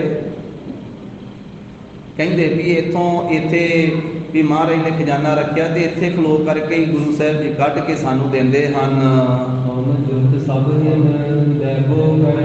ਕਿ ਸਾਡੇ ਸਮੇਤ ਪੈਰਾੜਾਂ ਦੇ ਸਮੇਤ ਹੋਰ ਵੀ ਜਿਹੜੀ ਫੌਜ ਹੈ ਗੁਰੂ ਗੋਬਿੰਦ ਸਿੰਘ ਜੀ ਦੀ, ਉਹਨਾਂ ਨੂੰ ਵੀ ਸਾਰਿਆਂ ਨੂੰ ਇੱਥੋਂ ਹੀ ਕੱਢ ਕੇ ਮਹਾਰਾਜ ਇੱਥੋਂ ਮਿੱਟੀ ਦੇ ਵਿੱਚੋਂ ਹੀ ਕੱਢ ਕੇ ਦੇਈ ਜਾਂਦੇ ਹਨ। ਇੱਕ ਦਿਨ ਦੀ ਗੱਲ ਆ ਵੀ ਰਾਤ ਨੂੰ ਜਦੋਂ ਬਹੁਤਾ ਹਨੇਰਾ ਹੋ ਗਿਆ, ਕਹਿੰਦੇ ਵੀ ਇੱਥੋਂ ਆਪਾਂ ਕੱਢ ਲਈਏ ਜਿਹੜਾ ਖਜ਼ਾਨਾ ਰੱਖਿਆ ਗੁਰੂ ਗੋਬਿੰਦ ਸਿੰਘ। ਮਿੱਟੀ ਦੇ ਵਿੱਚ ਜਿਹੜੀਆਂ ਸੋਨੇ ਦੀਆਂ ਮੋਹਰਾਂ ਵਾ, ਤੇ ਇੱਕੇ ਵਾਰੀ ਭਰ ਲਈਏ ਇੱਥੋਂ ਸਾਰੀਆਂ ਕੱਢ ਕੇ। ਰਾਤ ਨੂੰ ਹਨੇਰੇ ਹੋਏ ਉਸ ਥਾਂ ਤੇ ਚਲੇ ਗਏ। ਕਈਆਂ ਲੈ ਕੇ ਗਏ ਤੇ ਕਈਆਂ ਦੇ ਨਾਲ ਉੱਥੋਂ ਧਰਤੀ ਪੁੱਠੀ ਪਾਸੇ ਕੀਤੀ। ਪੁੱਟੀ ਗਏ ਚ ਕੁਝ ਨਹੀਂ ਮਿਲਿਆ, ਤੇ ਬੜਾ ਡੂੰਘਾ ਟੋਆ ਪਾ ਦਿੱਤਾ, ਪੁੱਟ ਕੇ ਲੱਗਾ, ਕੱਖ ਨਹੀਂ, ਕੁਝ ਨਹੀਂ ਮਿਲਿਆ, ਧਰਤੀ ਬਹੁਤੀ ਪੁੱਟੀ। ਕਹਿੰਦੇ ਕਿ ਕੌਡੀ ਵੀ ਹੱਥ ਨਹੀਂ ਆਈ ਬਰਾਤ ਦੇ। ਧਰਤੀ ਪੁੱਟਦੇ ਰਹੇ ਉਸ ਥਾਂ ਤੋਂ ਵੀ ਇੱਥੋਂ ਹੀ ਰੋਜ਼ ਕੱਢ ਕੇ ਦੇਈ ਜਾਂਦੇ। ਮਹਾਰਾਜ ਸਾਨੂੰ ਸੋਨੇ ਦੀਆਂ ਮੋਹਰਾਂ ਤੇ ਚਾਂਦੀ ਦੇ ਰੁਪਈਏ ਪਤਾ ਨਹੀਂ ਕਿੰਨਾ ਕੁ ਥੱਲੇ ਰੱਖਿਆ ਖਜ਼ਾਨਾ। ਤਾਂ ਉਹ ਪੁੱਟ ਕੇ ਵੇਖ ਲਿਆ, ਇੱਕ ਕੌਡੀ ਹੋਣੀ ਹੱਥ ਵਿੱਚ ਆਈ। ਮੂਰਖ ਕਹਿੰਦੇ ਬਹੁਤ ਜ਼ਿਆਦਾ ਸ਼ਰਮਿੰਦੇ ਹੋਏ, ਲੱਜਾ ਦੇ ਸਹਿਤ ਆਪਣੇ ਇਹ ਖੋਟੇ ਕਰਮ ਤੇ ਫਿਰ ਪਛਤਾਵਾ ਕੀਤਾ ਮੂਰਖਾਂ ਨੇ। ਇੱਕ ਦਿਨ ਦੀ ਗਾਥਾ ਹੈ ਵੀ ਰਾਤ ਦਾ ਸਮਾਂ ਤੇ ਭਾਈ ਡੱਲਾ ਜੀ ਆਏ। ਇੱਕ ਹੱਥ ਵਿੱਚ ਢਾਲ ਫੜੀ ਹੋਈ ਹੈ ਤੇ ਇੱਕ ਹੱਥ ਵਿੱਚ ਕਿਰਪਾਨ ਫੜੀ ਹੋਈ। ਭਾਈ ਡੱਲੇ ਚੌਧਰੀ ਨੇ ਗੁਰੂ ਦਵਾਰ ਪਰ ਦਿਲ ਰਹੇ, ਜਿੱਥੇ ਮਹਾਰਾਜ ਦਾ ਤੰਬੂ ਆ ਨਾ, ਗੁਰੂ ਸਾਹਿਬ ਜੀ ਦੇ ਅਸਥਾਨ ਦੇ ਬਾਹਰ ਜਿੱਥੇ ਗੁਰੂ ਸਾਹਿਬ ਜੀ ਦਾ ਆਸਣ, ਤੇ ਮਹਾਰਾਜ ਸਾਹਿਬ ਜੀ ਦੇ ਆਸਣ ਦੇ ਬਾਹਰ ਹੱਥ ਵਿੱਚ ਢਾਲ ਤੇ ਕਿਰਪਾਨ ਫੜ ਕੇ ਖਲੋ ਗਿਆ ਇਹ ਡੱਲਾ। ਤੇ ਸਾਵਧਾਨ ਹੋ ਕਰਕੇ ਪਹਿਰਾ ਦੇ ਰਿਹਾ ਹੈ। ਦਸ਼ਮੇਸ਼ ਪਾਤਸ਼ਾਹ ਨੇ ਵੇਖਿਆ ਕਿ ਅੱਜ ਭਾਈ ਡੱਲਾ ਆਪ ਪਹਿਰਾ ਦੇ ਰਿਹਾ, ਤੇ ਸਤਿਗੁਰੂ ਜੀ ਨੇ ਹਟਾਇਆ ਇਸ ਨੂੰ। ਮਹਾਰਾਜ ਕਹਿਣ ਲੱਗੇ, ਭਾਈ ਡੱਲਿਆ ਜਾਂ ਹੋਰ ਬਥੇਰੇ ਸਿੰਘ ਪਹਿਰਾ ਦੇਣ ਵਾਸਤੇ, ਤੇ ਤੂੰ ਆਪਣੇ ਥਾਂ ਤੇ ਜਾ ਕਰਕੇ ਆਰਾਮ ਕਰ। ਅੱਜ ਮਹਾਰਾਜ ਸ੍ਰੀ ਪ੍ਰਭੂ ਜੀ, ਅੱਜ ਮੈਂ ਸੇਵਾ ਕਰਨਾ ਚਾਹੁੰਦਾ, ਅੱਜ ਦਾ ਮੌਕਾ ਮੈਨੂੰ ਦਿਓ। ਭਾਵੇਂ ਮੇਰੇ ਵੀ ਡਾਕਟਰ ਚੱਕਰ ਬਥੇਰੇ ਹੈਗੇ, ਆਪ ਜੀ ਦੇ ਕੋਲੇ ਵੀ ਅਨੇਕਾਂ ਫੌਜ ਆ, ਪਹਿਰੇ ਦੇਣ ਦੀ ਤੇ ਕਮੀ ਕੋਈ ਨਹੀਂ, ਪਰ ਸੇਵਾ ਮੈਨੂੰ ਬਖਸ਼ੋ। ਇਹ ਭਾਵਨਾ ਸਾਧ ਸੰਗਤ ਜੀ ਭਾਈ ਡੱਲੇ ਜੀ ਦੀ। ਅਸਲ ਦੇ ਵਿੱਚ ਸੇਵਾ ਤੇ ਅਨੇਕਾਂ ਹੀ ਆ ਗੁਰਸਿੱਖ ਕਰਨ ਵਾਲੇ, ਕੋਈ ਘਾਟਾ ਥੋੜਾ ਵਾ ਗੁਰੂ ਘਰ ਦੇ ਵਿੱਚ ਸੇਵਾ ਕਰਨ ਵਾਲੇ। ਤਨ ਨਾਲ ਕਰਨ ਵਾਲਿਆਂ ਦਾ ਵੀ, ਮਨ ਨਾਲ ਵੀ, ਧਨ ਨਾਲ ਵੀ ਕੋਈ ਕਮੀ ਨਹੀਂ, ਪਰ ਜਿਸ ਨੇ ਸੇਵਾ ਕਰ ਲੈਣੀ ਆ ਉਹਨੇ ਸਾਧ ਸੰਗਤ ਜੀ ਮਹਾਰਾਜ ਦੀਆਂ ਖੁਸ਼ੀਆਂ ਲੈ ਲੈਣੀਆਂ। ਭਾਈ ਡੱਲੇ ਨੇ ਆਖਿਆ, ਮਹਾਰਾਜ ਕਮੀ ਤਾਂ ਕੋਈ ਨਹੀਂ, ਅਨੇਕਾਂ ਨੌਕਰ ਚਾਕਰ ਸਿੱਖ ਸੇਵਕ ਹਨ ਆਪ ਜੀ ਦੇ, ਪਰ ਕਿਰਪਾ ਕਰੋ ਅੱਜ ਮੈਨੂੰ ਸੇਵਾ ਬਖਸ਼ੋ ਪਹਿਰੇ ਦੀ।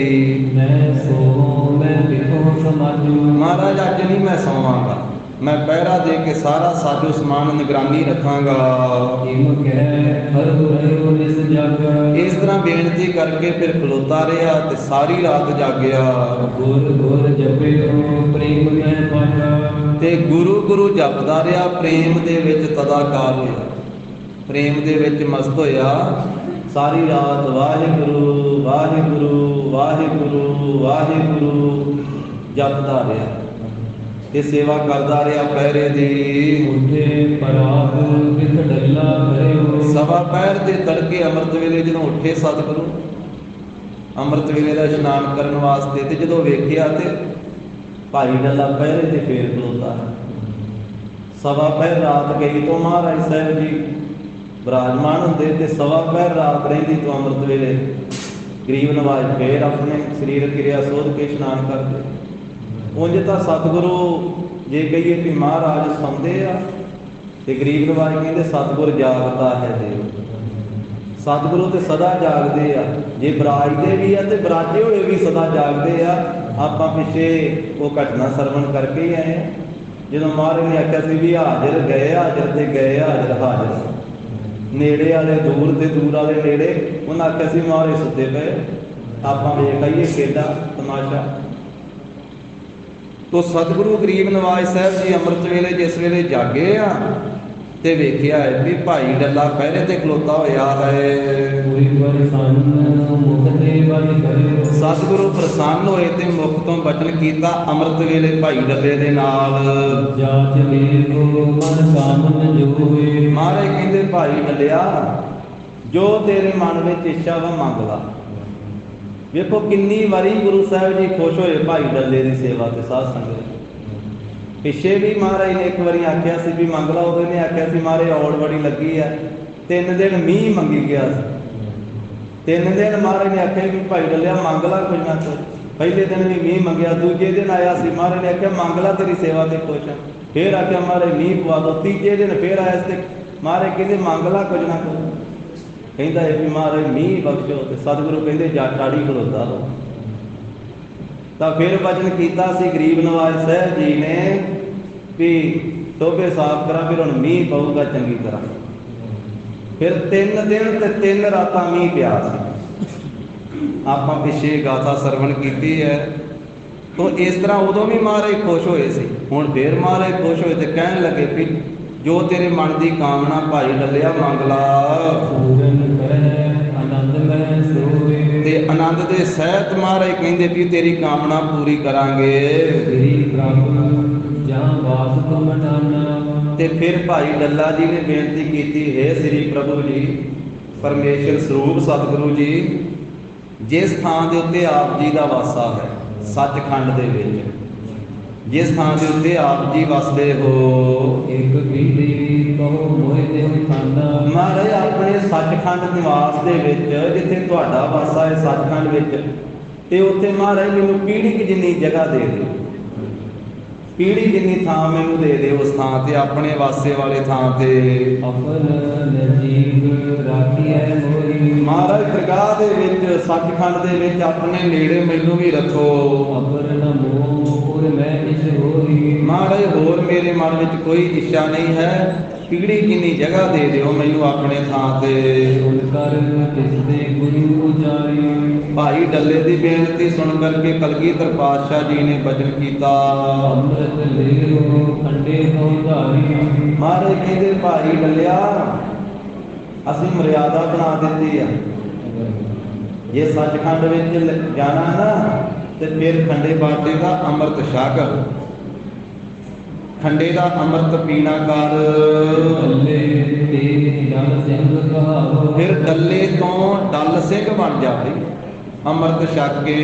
ਮਨ ਗੁਰ ਘਰ ਕੋ ਸਿਦਕ ਕਮਾਵੋ। ਤੇ ਅੰਮ੍ਰਿਤ ਛਕ ਕੇ 5 ਕਕਾਰੀ ਬਾਣਾ ਧਾਰਨ ਕਰਕੇ ਤੇ ਗੁਰੂ ਘਰ ਦਾ ਫਿਰ ਸਿਦਕ ਕਮਾਉਣਾ ਕਰ, ਸਿੱਖੀ ਕਮਾ। ਮਨ ਕਰ ਜੋਰ ਕਹਿਓ ਇਤ ਦੇ ਜਿਤ। ਫਿਰ ਹੱਥ ਜੋੜ ਕੇ ਭਾਈ ਡੱਲੇ ਨੇ ਚਿੱਤ ਦਾ ਹਿੱਤ ਦੇ ਕੇ, ਚਿੱਤੋਂ ਪ੍ਰੇਮ ਦੇ ਨਾਲ ਬੇਨਤੀ ਕੀਤੀ, ਮੈਂ ਤੋ ਬਹੁਤ ਛਕਿਓ ਹੈ ਅੰਮ੍ਰਿਤ। ਦਸ਼ਮੇਸ਼ ਪਾਤਸ਼ਾਹ ਮੈਂ ਤਾਂ ਬਹੁਤ ਅੰਮ੍ਰਿਤ ਛਕਿਆ, ਮਹਾਰਾਜ ਮੈਂ ਤੇ ਬਹੁਤ ਅੰਮ੍ਰਿਤ ਪੀਤਾ ਹੈ। ਬੋਲ ਬੋਲੇ ਪ੍ਰਭ ਕਿਸ ਦੇ ਛਕਿਓ। ਕਲਗੀਧਰ ਪਾਤਸ਼ਾਹ ਬੋਲੇ ਭਾਈ ਡੱਲਿਆ ਕਦੋਂ ਤੇ ਕਿਹਦੇ ਕੋਲੋਂ ਤੂੰ ਅੰਮ੍ਰਿਤ ਛਕਿਆ ਹੈ। ਹਮ ਨਹਿ ਲਖਿਓ ਕੂਰ ਕਿਉ ਬਗਿਓ। ਮਹਾਰਾਜ ਕਹਿੰਦੇ ਅਸੀਂ ਤਾਂ ਤੈਨੂੰ ਵੇਖਿਆ ਨਹੀਂ ਅੰਮ੍ਰਿਤ ਛਕਦੇ, ਤੂੰ ਝੂਠ ਕਿਉਂ ਬੋਲਿਆ ਹੈ। ਸ੍ਰੀ ਗੁਰ ਸੀਤ ਪ੍ਰਸਾਦ ਦੁਹਾਰਾ। ਇਹ ਸਤਿਗੁਰੂ ਜੀ ਸੋਭਾ ਵਾਲੇ ਸਤਿਗੁਰੂ ਜੀ ਜੋ ਆਪ ਜੀ ਦਾ ਸੀਤ ਪ੍ਰਸ਼ਾਦ ਹੈ। ਅਚਤ ਰਹਿਓ ਮੈਂ ਰਹੇ ਹੋ। ਮਹਾਰਾਜ ਮੈਂ ਆਪ ਜੀ ਦਾ ਥਾਲ ਲੈ ਕੇ ਕਈ ਵਾਰੀ ਛਕਦਾ ਰਿਹਾ ਹਾਂ। ਕਿੰਨੇ ਮਹੀਨੇ ਹੋ ਗਏ, ਇਹਨਾਂ ਮਹੀਨਿਆਂ 'ਚ ਕਈ ਵਾਰੀ ਆਪ ਜੀ ਦਾ ਥਾਲ ਰਹਿ ਕੇ ਆਪ ਜੀ ਦਾ ਸੀਤ ਪ੍ਰਸ਼ਾਦ ਮੈਂ ਛਕਿਆ ਹੈ। ਤਿਸ ਦੇ ਹੀ ਮੁਝ ਕਰੋ ਸਲਾਹ। ਤੇ ਮਹਾਰਾਜ ਮੈਂ ਉਹ ਅੰਮ੍ਰਿਤ ਹੀ ਛਕਦਾ ਰਿਹਾ। ਕਿੰਨੀ ਵਾਰੀ ਅੰਮ੍ਰਿਤ ਪੀਤਾ ਮੈਂ ਆਪ ਜੀ ਦਾ, ਆਪ ਜੀ ਦਾ ਸੀਤ ਪ੍ਰਸ਼ਾਦ ਕਿੰਨੀ ਵਾਰੀ ਛਕਿਆ। ਤੇ ਇਹ ਸੱਚੇ ਪਾਤਸ਼ਾਹ ਕਿੰਨੀ ਵਾਰੀ ਮੈਂ ਅੰਮ੍ਰਿਤ ਛਕ ਲਿਆ ਫਿਰ। ਤੇ ਮੈਨੂੰ ਉਸੇ ਅੰਮ੍ਰਿਤ ਨਾਲ ਹੀ ਮਹਾਰਾਜ ਸਨਾਥ ਕਰ ਦਿਓ, ਨਿਹਾਲ ਕਰ ਦਿਓ, ਮੈਨੂੰ ਮਾਲਕ ਵਾਲੇ ਕਰ ਦਿਓ, ਤੁਸੀਂ ਮੇਰੇ ਮਾਲਕ ਬਣ ਜਾਓ। ਸਭ ਘਟ ਕੇ ਮਾਲਕ ਜਗ ਜਾਨ। ਆਪ ਸਾਰਿਆਂ ਹੀ ਹਿਰਦਿਆਂ ਦੇ ਮਾਲਕ ਹੋ, ਸਾਰੀਆਂ ਘਟਾਂ ਦੇ ਮਾਲਕ, ਜਗਤ ਦੇ ਮਾਲਕ ਹੋ। ਪ੍ਰਭ ਕਹਿਓ ਨਾ ਇਸ ਵਿਦ ਡਰ। ਫਿਰ ਪਰਮੇਸ਼ਰ ਸਰੂਪ ਸਤਿਗੁਰੂ ਗੋਬਿੰਦ ਸਿੰਘ ਮਹਾਰਾਜ ਨੇ ਆਖਿਆ ਨਾ ਡਰਿਆ, ਇਸ ਤਰ੍ਹਾਂ ਕਾਲਾ ਨਾ ਕਰ। ਹਾਂ ਭਾਵੇਂ ਤੂੰ ਸਾਡਾ ਸੀਤ ਪ੍ਰਸ਼ਾਦ ਛਕਦਾ ਰਿਹਾ ਵਾ, ਪਰ ਖੰਡੇ ਬਾਟੇ ਦਾ ਤੈਨੂੰ ਅੰਮ੍ਰਿਤ ਛਕਣਾ ਹੀ ਪੈਣਾ ਹੈ। ਖੰਡੇ ਕੋ ਅੰਮ੍ਰਿਤ ਮੁਖ ਧਰੋ। ਹਾਂ ਖੰਡੇ ਬਾਟੇ ਦਾ ਅੰਮ੍ਰਿਤ ਮੁਖ ਵਿੱਚ ਧਾਰਨ ਕਰ, ਪੀਣਾ ਕਰ।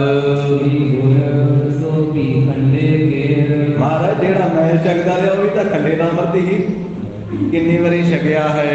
ਕਰਦ ਭੇਦ ਕੀਏ ਅਜਬੇ ਦੇਰ। ਮਹਾਰਾਜ ਜਦੋਂ ਆਪ ਜੀ ਦਾ ਪ੍ਰਸ਼ਾਦਾ ਤਿਆਰ ਹੁੰਦਾ ਸੀ ਤੇ ਉਦੋਂ ਉਹਨੂੰ ਕਿਰਪਾਨ ਭੇਟ ਫੇਲ ਕੀਤੀ ਜਾਂਦੀ ਸੀ ਨਾ ਅਰਦਾਸ ਕਰਕੇ, ਤੇ ਫਿਰ ਆਪ ਛਕਦੇ ਸੀ। ਫਿਰ ਆਪ ਜੀ ਦੇ ਛਕੇ ਦੇ ਵਿੱਚੋਂ ਮੈਂ ਛਕਦਾ ਤੇ ਉਹ ਤਾਂ ਖੰਡੇ ਦਾ ਅੰਮ੍ਰਿਤ ਹੀ ਬਣ ਜਾਂਦਾ ਹੈ ਜਿਹਨੂੰ ਅਰਦਾਸ ਕਰਕੇ ਮਹਾਰਾਜ ਕਿਰਪਾਨ ਭੇਟ ਕਰ ਦਿੱਤੀ ਜਾਂਦੀ ਸੀ। ਇਸ ਕਰਕੇ ਮੈਂ ਤਾਂ ਉਹ ਖੰਡੇ ਦਾ ਅੰਮ੍ਰਿਤ ਹੀ ਛਕਿਆ ਹੈ ਕਈ ਵਾਰੀ। ਸੁਣ ਕਰ ਸ੍ਰੀ ਮੁਖ ਬਹੁ ਬਿਸਰਾਨੇ। ਭਾਈ ਡੱਲੇ ਦੀ ਇਸ ਤਰ੍ਹਾਂ ਪ੍ਰੇਮ ਦੀ ਬੇਨਤੀ ਸੁਣ ਕਰਕੇ ਗੁਰੂ ਗੋਬਿੰਦ ਸਿੰਘ ਮਹਾਰਾਜ ਬਹੁਤ ਹੱਸੇ, ਬਹੁਤ ਖੁਸ਼ ਹੋਏ, ਫਿਰ ਖੜਾ ਕੇ ਹੱਸਦੇ ਕਲਗੀਧਰ ਪਾਤਸ਼ਾਹ। ਜਦੋਂ ਆਖਿਆ ਮਹਾਰਾਜ ਕਿੰਨੀ ਵਾਰੀ ਮੈਂ ਆਪ ਜੀ ਦਾ ਅੰਮ੍ਰਿਤ ਛਕਿਆ, ਤੇ ਉਹ ਕਿਰਪਾਨ ਭੇਟ ਕਰਕੇ ਮਹਾਰਾਜ ਪ੍ਰਸ਼ਾਦਾ ਬਤਾਇਆ ਜਾਂਦਾ ਤੇ ਉਹ ਖੰਡੇ ਦਾ ਅੰਮ੍ਰਿਤ ਹੀ ਬਣ ਜਾਂਦਾ ਜਦੋਂ ਕਿਰਪਾਨ ਭੇਟ ਹੋ ਜਾਂਦੀ। ਤਾਂ ਸਤਿਗੁਰੂ ਜੀ ਫਿਰ ਬਹੁਤ ਹੱਸੇ। ਸੋਨ ਡਲ ਸਿੰਘ ਅਬ ਖੁਸ਼ੀ ਮਹਾਨੇ। ਮਹਾਰਾਜ ਕਹਿੰਦੇ ਵੀ ਭਾਈ ਡੱਲ ਸਿੰਘ ਤੇਰੇ ਤੇ ਸਾਡੀ ਬਹੁਤ ਮਹਾਨ ਖੁਸ਼ੀ ਹੈ। ਜੋ ਅੰਮ੍ਰਿਤ ਖੰਡੇ ਕੋ ਲੈ ਤੇ ਜਿਹੜਾ ਖੰਡੇ ਬਾਟੇ ਦਾ ਅੰਮ੍ਰਿਤ ਛਕਦਾ ਹੈ ਉਹਦੇ ਤੇ ਸਾਡੀ ਬਹੁਤ ਹੀ ਖੁਸ਼ੀ ਹੁੰਦੀ ਹੈ। ਗੁਰ ਕੇ ਸੋ ਜਹਾਜ਼ ਚੜ੍ਹ ਜੈ। ਖੰਡੇ ਬਾਟੇ ਦਾ ਅੰਮ੍ਰਿਤ ਛਕਣ ਵਾਲਾ ਗੁਰੂ ਕੇ ਜਹਾਜ਼ ਤੇ ਚੜ੍ਹ ਜਾਂਦਾ। ਜਿਹੜਾ ਸਿੱਖੀ ਦਾ ਜਹਾਜ਼ ਹੈ ਨਾ, ਇਹ ਬਾਣੀ ਬਾਣੇ ਦਾ ਨਾਮ ਬਾਣੀ ਦਾ ਜਹਾਜ਼ ਹੈ। ਜਿਹੜਾ ਖੰਡੇ ਬਾਟੇ ਦਾ ਅੰਮ੍ਰਿਤ ਛਕ ਲੈਂਦਾ ਹੈ ਜੀਵ, ਉਹ ਗੁਰੂ ਕੇ ਜਹਾਜ਼ ਤੇ ਚੜ੍ਹ ਜਾਂਦਾ ਹੈ ਤੇ ਉਹਦੇ ਮਲਾਹ ਫਿਰ ਗੁਰੂ ਬਣ ਜਾਂਦੇ। ਜਹਾਜ਼ ਨੂੰ ਬੰਨੇ ਲਾਉਣਾ ਮਲਾਹ ਦਾ ਕੰਮ ਹੁੰਦਾ ਨਾ, ਜ਼ਿੰਮੇਵਾਰੀ ਮਲਾਹ ਦੀ ਹੁੰਦੀ ਨਾ ਜਹਾਜ਼ ਨੂੰ ਬੰਨੇ ਲਾਉਣਾ। ਤੇ ਸਿੱਖੀ ਰੂਪੀ ਜਹਾਜ਼ ਤੇ ਉਹ ਚੜ੍ਹ ਜਾਂਦਾ ਹੈ ਤੇ ਇਹਦੇ ਮਲਾਹ ਫਿਰ ਗੁਰੂ ਸਾਹਿਬ ਆਪ ਆ, ਤੇ ਫਿਰ ਗੁਰੂ ਸਾਹਿਬ ਉਹਨੂੰ ਬੰਨੇ ਲਾਉਂਦੇ ਸੰਸਾਰ ਸਾਗਰ ਤੋਂ। ਗੁਰ ਜਹਾਜ਼ ਖੇਵਟ ਗੁਰੂ, ਗੁਰ ਬਿਨ ਤਰਿਆ ਨਾ ਕੋਏ। ਹਮਾਰੇ ਕਹਿੰਦੇ ਜਿਹੜਾ ਖੰਡੇ ਦਾ ਅੰਮ੍ਰਿਤ ਛਕਦਾ ਹੈ ਉਹਦੇ ਤੇ ਸਾਡੀ ਬਹੁਤ ਖੁਸ਼ੀ ਹੁੰਦੀ, ਉਹ ਗੁਰੂ ਕੇ ਜਹਾਜ਼ੇ ਚੜ੍ਹ ਜਾਂਦਾ ਹੈ। ਸਿਰ ਪਗ ਧਰ ਕੇ ਤਬ ਭਨ ਹੈ। ਫਿਰ ਮਹਾਰਾਜ ਸਾਹਿਬ ਜੀ ਦੇ ਚਰਨਾਂ ਦੇ ਉੱਤੇ ਆਪਣਾ ਸਿਰ ਧਰ ਧਰ ਕੇ ਤੇ ਭਾਈ ਡੱਲਾ ਬੇਨਤੀ ਕਰਦਾ ਹੈ। ਸਤ ਵਚਨ ਜੀ ਸਤ ਵਚਨ ਹੈ। ਮਹਾਰਾਜ ਸਤ ਵਚਨ ਜੀ, ਸਤ ਵਚਨ ਜੀ, ਸਤਿਗੁਰੂ ਜੀ ਆਪ ਜੀ ਦਾ ਵਚਨ ਸੱਚਾ ਹੈ। ਜੋ ਆਪ ਜੀ ਨੇ ਵਚਨ ਕੀਤਾ ਹੈ ਇਹ ਸੱਚਾ ਵਚਨ ਹੈ। ਮੈਂ ਮਨ ਪਾਣੀ ਸਰੀਰ ਕਰਕੇ ਮਹਾਰਾਜ ਮੰਨਾਂਗਾ ਜਿਵੇਂ ਆਪ ਜੀ ਦੀ ਆਗਿਆ ਹੈ। ਅਗਲੇ ਦਿਨ ਫਿਰ ਕੜਾਹ ਪ੍ਰਸ਼ਾਦ ਦੀ ਦੇਗ ਤਿਆਰ ਕਰਵਾਈ। ਸ੍ਰੀ ਗੁਰੂ ਕੇ ਆਗੇ ਕਰਵਾਇਓ। ਸ੍ਰੀ ਗੁਰੂ ਸਾਹਿਬ ਜੀ ਦੇ ਸਨਮੁਖ ਲਿਆ ਕਰਕੇ ਰੱਖੀ ਗਈ। ਹੱਥ ਜੋੜ ਆਗਿਆ ਹੋਏ ਕਰੇ। ਹੱਥ ਜੋੜ ਕੇ ਸਤਿਗੁਰੂ ਜੀ ਨੂੰ ਨਮਸਕਾਰ ਕਰਕੇ ਅੱਗੇ ਖਲੋ ਗਿਆ ਹੈ। ਖੰਡੇ ਕੋ ਅੰਮ੍ਰਿਤ ਤਬ ਕਰਿਓ। ਬੇਨਤੀ ਕੀਤੀ ਮਹਾਰਾਜ ਛਕਾਓ ਮੈਨੂੰ ਅੰਮ੍ਰਿਤ ਖੰਡੇ ਬਾਟੇ। ਭਾਈ ਡੱਲੇ ਨੇ ਬੇਨਤੀ ਕੀਤੀ, ਸਾਬੋ ਕੀ ਤਲਵੰਡੀ ਵਾਲੇ ਚੌਧਰੀ ਨੇ ਬੇਨਤੀ ਕੀਤੀ। ਫਿਰ ਪਰਿਵਾਰ ਸਮੇਤ ਅੰਮ੍ਰਿਤ ਛਕਿਆ ਸਾਧ ਸੰਗਤ ਜੀ, ਸਾਰੇ ਪਰਿਵਾਰ ਸਮੇਤ ਗੁਰੂ ਸਾਹਿਬ ਜੀ ਦਾ ਅੰਮ੍ਰਿਤ ਛਕਿਆ ਹੈ। 100 ਨਰ ਅਦਰ ਕਰੇ ਸੰਗ ਹੋਏ। ਜਿੱਥੇ ਭਾਈ ਡੱਲੇ ਦਾ ਸਾਰਾ ਪਰਿਵਾਰ ਹਾਜ਼ਰ ਹੋਇਆ ਨਾ, ਉੱਥੇ 100 ਆਦਮੀ ਹੋਰ ਵੀ ਜਿਹੜੇ ਸੰਗੀ ਸਾਥੀ ਸੀ ਉਹ ਨਾਲ ਖਲੋਤੇ। ਛਕਿਓ ਸੁਨਹਿਰੀ ਸਭ ਹੋਏ। ਇੱਕੇ ਬਾਟੇ ਦੇ ਵਿੱਚ ਜਿਹੜਾ ਤਿਆਰ ਹੋਇਆ, ਇੱਕੇ ਸੁਨਹਿਰੇ ਦੇ ਉੱਤੇ ਜਿਹੜਾ ਤਿਆਰ ਹੋਇਆ ਅੰਮ੍ਰਿਤ ਨਾ, ਉਹ ਫਿਰ 100 ਆਦਮੀ ਹੋਰ ਭਾਈ ਲੱਲੇ ਦੇ ਨਾਲ ਉਹਨਾਂ 100 ਸਾਥੀਆਂ ਦੇ ਸਮੇਤ ਅੰਮ੍ਰਿਤ ਛਕਿਆ ਹੈ। ਮਨ ਪ੍ਰਸੰਨ ਬਹੁ ਭਏ ਕਿਰਪਾਲਾ। ਫਿਰ ਕਿਰਪਾ ਦੇ ਘਰ ਗੁਰੂ ਗੋਬਿੰਦ ਸਿੰਘ ਮਹਾਰਾਜ ਭਾਈ ਲੱਲੇ ਦੇ ਬਹੁਤੇ ਪ੍ਰਸੰਨ ਹੋਏ। ਹੁਣ ਡੱਲਾ ਨਹੀਂ, ਹੁਣ ਡੱਲ ਸਿੰਘ ਬਣ ਗਿਆ ਸਾਧ ਸੰਗਤ। ਬੋਲੇ ਸੋ ਨਿਹਾਲ। ਸਤਿ ਸ੍ਰੀ ਅਕਾਲ। ਫਿਰ ਗੁਰੂ ਸਾਹਿਬ ਜੀ ਨੇ ਬਚਨ ਕੀਤਾ ਸੀ ਕਿ ਭਾਈ ਹੁਣ ਤੂੰ ਬਣ ਗਿਆ ਡੱਲ ਸਿੰਘ। ਤੂੰ ਮੰਗੀ ਸੀ ਪੀੜੀ ਜਿੰਨੀ ਜਗ੍ਹਾ ਸੱਚਖੰਡ ਦੇ ਵਿੱਚ, ਤੇ ਹੁਣ ਪੜ ਪੰਥੀ ਗੁਰਬਾਣੀ। ਦੀਨ ਦਇਆਲ ਭਰੋਸੇ ਤੇਰੇ ਸਭ ਪਰਿਵਾਰ ਚੜਾਇਆ ਬੇੜੇ। ਹੁਣ ਕੱਲਾ ਨਹੀਂ, ਹੁਣ ਸਾਰੇ ਪਰਿਵਾਰ ਸਮੇਤ ਤੂੰ ਸੱਚਖੰਡ ਵਿੱਚ ਜਾਵੇਂਗਾ। ਹੁਣ ਗੁਰੂ ਨਾਨਕ ਸਾਹਿਬ ਜੀ ਦੇ ਘਰ ਦੇ ਸੱਚਖੰਡ ਦੇ ਦਰਵਾਜ਼ੇ ਤੇਰੇ ਵਾਸਤੇ ਖੁੱਲ ਗਏ। ਹੁਣ ਪੀੜੀ ਜਿੰਨੀ ਜਗ੍ਹਾ ਨਹੀਂ, ਹੁਣ ਸਾਰੇ ਪਰਿਵਾਰ ਸਮੇਤ ਤੇਰਾ ਸੱਚਖੰਡ ਵਿੱਚ ਵਾਸਾ ਹੋ ਗਿਆ।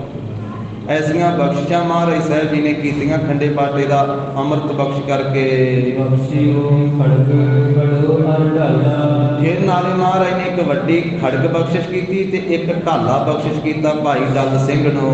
ਜਵੈ ਹਜ਼ਾਰ ਕੇ ਤੰਗਨ ਦੋਇ। ਤੇ ਉਹਨਾਂ ਦਿਨਾਂ ਵਿੱਚ ਜਿਨ੍ਹਾਂ ਕੜਿਆਂ ਦੀ 2000 ਕੀਮਤ ਸੀ, ਉਹ 2000 ਕੀਮਤ ਵਾਲੇ ਜੋ ਕੜੇ ਹਨ, ਉਤੇ ਜੜਾਉ ਬਖਸ਼ੇ ਸੋਇ। ਉਹਨਾਂ ਵਿੱਚ ਹੀਰੇ ਰਤਨ ਜੜਾਊ ਜੜੇ ਹੋਏ ਸੀ। ਉਹ 2000 ਕੀਮਤ ਰੱਖਣ ਵਾਲੇ 2 ਕੜੇ ਵੀ ਮਹਾਰਾਜ ਸਾਹਿਬ ਜੀ ਨੇ ਬਖਸ਼ਿਸ਼ ਕੀਤੇ। ਉਹਨਾਂ ਦਿਨਾਂ ਦਾ 2000 ਸਾਧ ਸੰਗਤ ਜੀ ਅੱਜ ਦੇ 2 ਕਰੋੜ ਨਾਲੋਂ ਵੀ ਜ਼ਿਆਦਾ ਹੋਣਾ, ਅੱਜ ਦੇ 2 ਅਰਬ ਨਾਲੋਂ ਵੀ ਜ਼ਿਆਦਾ ਹੋਣਾ। ਉਹਨਾਂ ਦਿਨਾਂ ਦਾ 2000 ਰੁਪਇਆ। ਉਹ 2000 ਦੇ ਜਿਹੜੇ ਕੜੇ ਆ ਜਿਨ੍ਹਾਂ ਵਿੱਚ ਹੀਰੇ ਜੜੇ ਹੋਏ ਆ, ਉਹ ਭਾਈ ਡੱਲ ਸਿੰਘ ਨੂੰ ਮਹਾਰਾਜ ਨੇ ਬਖਸ਼ਿਸ਼ ਵਿੱਚ ਦਿੱਤੇ। ਗੁਰ ਕੋ ਬਸਤਰ ਪੂਜਬੇ ਤੇ ਫਿਰ ਗੁਰੂ ਸਾਹਿਬ ਜੀ ਦਾ ਬਸਤਰ, ਆਪਣਾ ਬਸਤਰ ਵੀ ਮਹਾਰਾਜ ਨੇ ਆਪਣੇ ਬਸਤਰ ਬਖਸ਼ਿਸ਼ ਕੀਤੇ ਉਹਨਾਂ ਦੀ ਸੇਵਾ ਪੂਜਾ ਕਰਨ ਦੇ ਵਾਸਤੇ। ਦੇਖ ਭਰੇ ਸਭ ਕਿਰਪਾਨ ਕੀਰਤ। ਕਿਰਪਾ ਦੇ ਘਰ ਸ੍ਰੀ ਗੁਰੂ ਗੋਬਿੰਦ ਸਿੰਘ ਮਹਾਰਾਜ ਸਾਹਿਬ ਜੀ ਦੇਤ ਭਾਈ ਡੱਲ ਸਿੰਘ ਨੂੰ ਦਿੰਦੇ ਹੋਏ ਭਾਵ ਦਿੱਤੇ, ਬਖਸ਼ਿਸ਼ ਕੀਤੇ। ਇੱਕ ਦਿਨ ਸੁਧ ਗਿਨ ਆਨ ਸੁਨਾਈ। ਇਸ ਤਰ੍ਹਾਂ ਇੱਕ ਦਿਨ ਕਿਸੇ ਨੇ ਆ ਕਰਕੇ ਖਬਰ ਸੁਣਾਈ ਹੈ, ਤੁਰਕਨ ਸੈਨ ਚੜੀ ਸਮੁਦਾਈ। ਮਹਾਰਾਜ ਤੁਰਕਾਂ ਦੀ ਬਹੁਤੀ ਸੈਨਾ ਚੜ ਕੇ ਆ ਰਹੀ ਹੈ। ਤੋ ਇਸ ਪ੍ਰਕਾਰ ਦੇ ਨਾਲ ਇੱਕ ਤੋਂ ਆਏ ਲੜਨ ਕੇ। ਮਹਾਰਾਜ ਇੱਧਰ ਨੂੰ ਆ ਰਹੀ ਹੈ ਲੜਨ ਦੇ ਵਾਸਤੇ। ਸੋਨ ਡੱਲ ਸਿੰਘ ਬਹੁ ਬਨੇ ਉਸ ਚੇਤ। ਤਾਂ ਇਹ ਗੱਲ ਖਬਰ ਸੁਣ ਕਰਕੇ ਭਾਈ ਡੱਲ ਸਿੰਘ ਸਾਵਧਾਨ ਸੁਚੇਤ ਹੋ ਗਿਆ, ਆਪਣੇ ਸਾਥੀਆਂ ਨੂੰ ਨਾਲ ਲੈ ਲਿਆ, ਸ਼ਸਤਰ ਫੜ ਲਏ। ਜਾਏ ਅਗਰ ਇੱਕ ਤੁਰ ਕੇ ਤਰੇ। ਤਾਂ ਇੱਕ ਤਰ ਕੇ ਤਰੇ ਜਾ ਕਰਕੇ ਅੱਗੇ ਇੱਕ ਦਰਖਤ ਦੇ ਥੱਲੇ ਬੈਠਿਓ ਰਹਿ ਪੜਤੀ ਕਨ ਘੜੀ। ਬੈਠ ਗਿਆ ਹੈ ਆਪਣੀ ਫੌਜ ਦੇ ਸਮੇਤ ਤੇ ਉਡੀਕ ਕਰਦਾ ਵੀ ਕਿਹੜੀ ਫੌਜ ਆ ਰਹੀ ਹੈ, ਉਹਦਾ ਮੁਕਾਬਲਾ ਮੈਂ ਕਰਾਂਗਾ, ਗੁਰੂ ਸਾਹਿਬ ਜੀ ਦੇ ਉੱਤੇ ਨਹੀਂ ਹਮਲਾ ਕਰਨ ਦੇਣਾ। ਇਸ ਤਰ੍ਹਾਂ ਜਾ ਕਰਕੇ ਪਰ 1-2 ਦਿਨ ਬੀਤੇ ਤੇ ਉਹ ਕੋਈ ਨਹੀਂ ਆਇਆ। ਤੋ ਇਸ ਤਰੀਕੇ ਦੇ ਨਾਲ ਸਾਧ ਸੰਗਤ ਜੀ ਬਾਕੀ ਦਾ ਪ੍ਰਸੰਗ ਜਿਹੜਾ ਉਹ ਕੱਲ੍ਹ ਦੇ ਦੀਵਾਨ ਦੇ ਵਿੱਚ ਅੱਗੇ ਵਾਚਿਆ ਜਾਵੇਗਾ। ਗੁਰੂ ਜੀ ਦੇ ਪਾਵਨ ਇਤਿਹਾਸ ਦੇ ਵਿਚਾਰ ਸਾਂਝੇ ਕਰਦਿਆਂ ਹੋਈਆਂ ਭੁੱਲਾਂ ਚੁੱਕਾਂ ਦੀ ਸਤਿਗੁਰੂ ਜੀ ਗੁਰ ਸੰਗਤ ਜੀ ਖਿਮਾ ਦੇਣੀ। ਆਪ ਸਮੂਹ ਸੰਗਤ ਦੀ ਸੇਵਾ ਦੇ ਵਿੱਚ ਅਰਜ਼ ਸਹਿਤ ਬੇਨਤੀ ਹੈ ਕਿ ਅੱਜ ਸ਼ਾਮ ਦਾ ਵਿਸ਼ੇਸ਼ ਗੁਰਮਤਿ ਸਮਾਗਮ ਜਗਤ ਗੁਰੂ ਧੰਨ ਸ੍ਰੀ ਗੁਰੂ ਨਾਨਕ ਦੇਵ ਸਾਹਿਬ ਮਹਾਰਾਜ ਜੀ ਦੇ ਉਸ ਪਵਿੱਤਰ ਸਥਾਨ ਤੇ ਹੋ ਰਿਹਾ ਹੈ ਜਿੱਥੇ ਮਹਾਰਾਜ ਸਾਹਿਬ ਜੀ ਨੇ 16 ਸਾਲ ਦੀ ਸਰੀਰ ਕਾਰਬਲਾ ਦੇ ਵਿੱਚ ਮੋਦੀਖਾਨਾ ਸਾਧ ਸੰਗਤ ਜੀ ਮੋਦੀਖਾਨੇ 'ਚ ਮਹਾਰਾਜ ਬੈਠੇ ਸਨ। 16 ਸਾਲ ਦੀ ਸਰੀਰ ਕਾਰਬਲਾ, 15 ਸਾਲ ਦੀ ਉਮਰ 'ਚ ਮਹਾਰਾਜ ਸਾਹਿਬ ਇੱਥੇ ਆਏ ਸੁਲਤਾਨਪੁਰ ਸਾਹਿਬ ਦੀ ਧਰਤੀ ਤੇ ਭਾਈ ਕਾਹਨ ਸਿੰਘ ਨਾਭਾ ਜੀ ਲੱਗੇ। 16 ਸਾਲ ਦੀ ਸਰੀਰ ਕਾਰਬਲਾ ਦੇ ਵਿੱਚ ਮੋਦੀਖਾਨੇ ਦੇ ਵਿੱਚ ਮਹਾਰਾਜ ਸਾਹਿਬ ਬੈਠੇ ਭਾਈ ਬਾਲਾ ਜੀ ਨਾਲ ਤੇ ਤੇਰਾ ਤੇਰਾ ਕਹਿ ਕਰਕੇ ਸਭ ਦੀਆਂ ਝੋਲੀਆਂ ਭਰੀਆਂ। ਅੱਜ ਵੀ 14 ਵੱਡੇ ਮਹਾਰਾਜ ਸਾਹਿਬ ਜੀ ਦੀ ਸ਼ੋਭ ਪ੍ਰਾਪਤ ਗੁਰਦੁਆਰਾ ਸ੍ਰੀ ਹੱਟ ਸਾਹਿਬ ਵਿੱਚ ਸੋਭਨੀਕ ਹਨ। ਗੁਰਦੁਆਰਾ ਸ੍ਰੀ ਹੱਟ ਸਾਹਿਬ ਜੀ ਵਿਖੇ ਸੋਦਾ ਰਹਿਰਾਸ ਸਾਹਿਬ ਜੀ ਦੇ ਪਾਠ ਤੋਂ ਉਪਰੰਤ 2 ਘੰਟੇ ਦਾ ਗੁਰਮਤਿ ਸਮਾਗਮ ਹੈ। ਸਾਧ ਸੰਗਤ ਜੀ 7 ਵਜੇ ਤੋਂ 9 ਵਜੇ ਤੱਕ ਜੋ ਚੇਤ ਮਹੀਨੇ ਦੀ ਸੰਗਰਾਂਦ ਦੇ ਸੰਬੰਧ ਦੇ ਵਿੱਚ ਨਵੇਂ ਸਾਲ ਦੀ ਖੁਸ਼ੀ ਦੇ ਵਿੱਚ ਜੋ ਨਾਨਕ ਸ਼ਾਹੀ ਸੰਮਤ 554 ਅੱਜ ਆਰੰਭ ਹੋਇਆ ਹੈ ਔਰ ਇਸੇ ਤਰ੍ਹਾਂ ਵਿਕਰਮੀ ਸੰਮਤ 2079 ਆਰੰਭ ਹੋਇਆ ਹੈ। ਇਹ ਨਵੇਂ ਸਾਲ ਦੀ ਖੁਸ਼ੀ ਦੇ ਵਿੱਚ ਇਹ ਸਮਾਗਮ ਸਾਧ ਸੰਗਤ ਜੀ ਗੁਰਦੁਆਰਾ ਹੱਟ ਸਾਹਿਬ ਵਿਖੇ ਹੋ ਰਿਹਾ ਹੈ ਔਰ ਬਹੁਤ ਵਧੀਆ ਜਥੇ ਮਹਾਰਾਜ ਸਾਹਿਬ ਜੀ ਦੇ ਦਰੋਂ ਘਰੋਂ ਸਾਜੇ ਨਿਵਾਜੇ ਗੁਰਮੁਖ ਪਿਆਰੇ ਜਥੇ ਪਹੁੰਚ ਰਹੇ ਹਨ। ਮੀਰੀ ਪੀਰੀ ਜਥਾ ਜੋ ਹੈ ਬੀਬੀਆਂ ਦਾ ਉਹ ਕੀਰਤਨ ਦੀ ਹਾਜ਼ਰੀ ਭਰਨ ਵਾਸਤੇ ਔਰ ਨਾਲ ਗੁਰਮੁਖ ਵਿਚਾਰਾਂ ਦੀ ਸਾਂਝ ਵੀ ਉਹ ਪਾਉਂਦੇ ਹਨ। ਉਹ ਪਹੁੰਚ ਰਿਹਾ ਹੈ ਜਥਾ। ਇਸੇ ਤਰ੍ਹਾਂ ਇੱਕ ਹੋਰ ਜਥਾ ਸਾਧ ਸੰਗਤ ਜੀ ਗੁਰਮੁਖ ਪਿਆਰੇ ਨਾਨਕਸਰ ਤੋਂ ਪਹੁੰਚ ਰਹੇ ਹਨ। ਤਾਂ ਆਪ ਸਾਰੀਆਂ ਸੰਗਤਾਂ ਨੇ ਪਰਿਵਾਰਾਂ ਸਮੇਤ ਹਾਜ਼ਰੀਆਂ ਭਰ ਕੇ 7 ਵਜੇ ਤੋਂ 9 ਵਜੇ ਤੱਕ ਗੁਰੂ ਘਰ ਦੀਆਂ ਖੁਸ਼ੀਆਂ ਪ੍ਰਾਪਤ ਕਰਨੀਆਂ ਜੀ ਗੁਰਦੁਆਰਾ ਸ੍ਰੀ ਹੱਟ ਸਾਹਿਬ ਜੀ ਵਿਖੇ। ਇੱਕ ਵਾਰੀ ਫਿਰ ਸਾਰੀਆਂ ਸੰਗਤਾਂ ਨੂੰ ਨਾਨਕ ਸ਼ਾਹੀ ਨਵੇਂ ਸਾਲ ਸੰਮਤ ਦੀਆਂ ਲੱਖ ਲੱਖ ਵਧਾਈਆਂ ਹੋਣ ਜੀ। ਗਰੀਬ ਨਵਾਜ ਸਤਿਗੁਰੂ ਜੀ ਕਿਰਪਾ ਕਰਨ। ਗੁਰੂ ਸਾਹਿਬ ਜੀ ਦਾ ਉਪਦੇਸ਼ ਸਾਡੇ ਸਾਰਿਆਂ ਦੇ ਹਿਰਦੇ ਵਸੇ। ਚੇਤ ਗੋਬਿੰਦ ਰਾਤੀਐ ਹੋਵੇ ਆਨੰਦ ਘਣਾ, ਸੰਤ ਜਨਾ ਮਿਲ ਪਾਈਐ ਰਸਨਾ ਨਾਮ ਹਣਾ। ਵਾਹਿਗੁਰੂ ਵਾਹਿਗੁਰੂ ਵਾਹਿਗੁਰੂ ਵਾਹਿਗੁਰੂ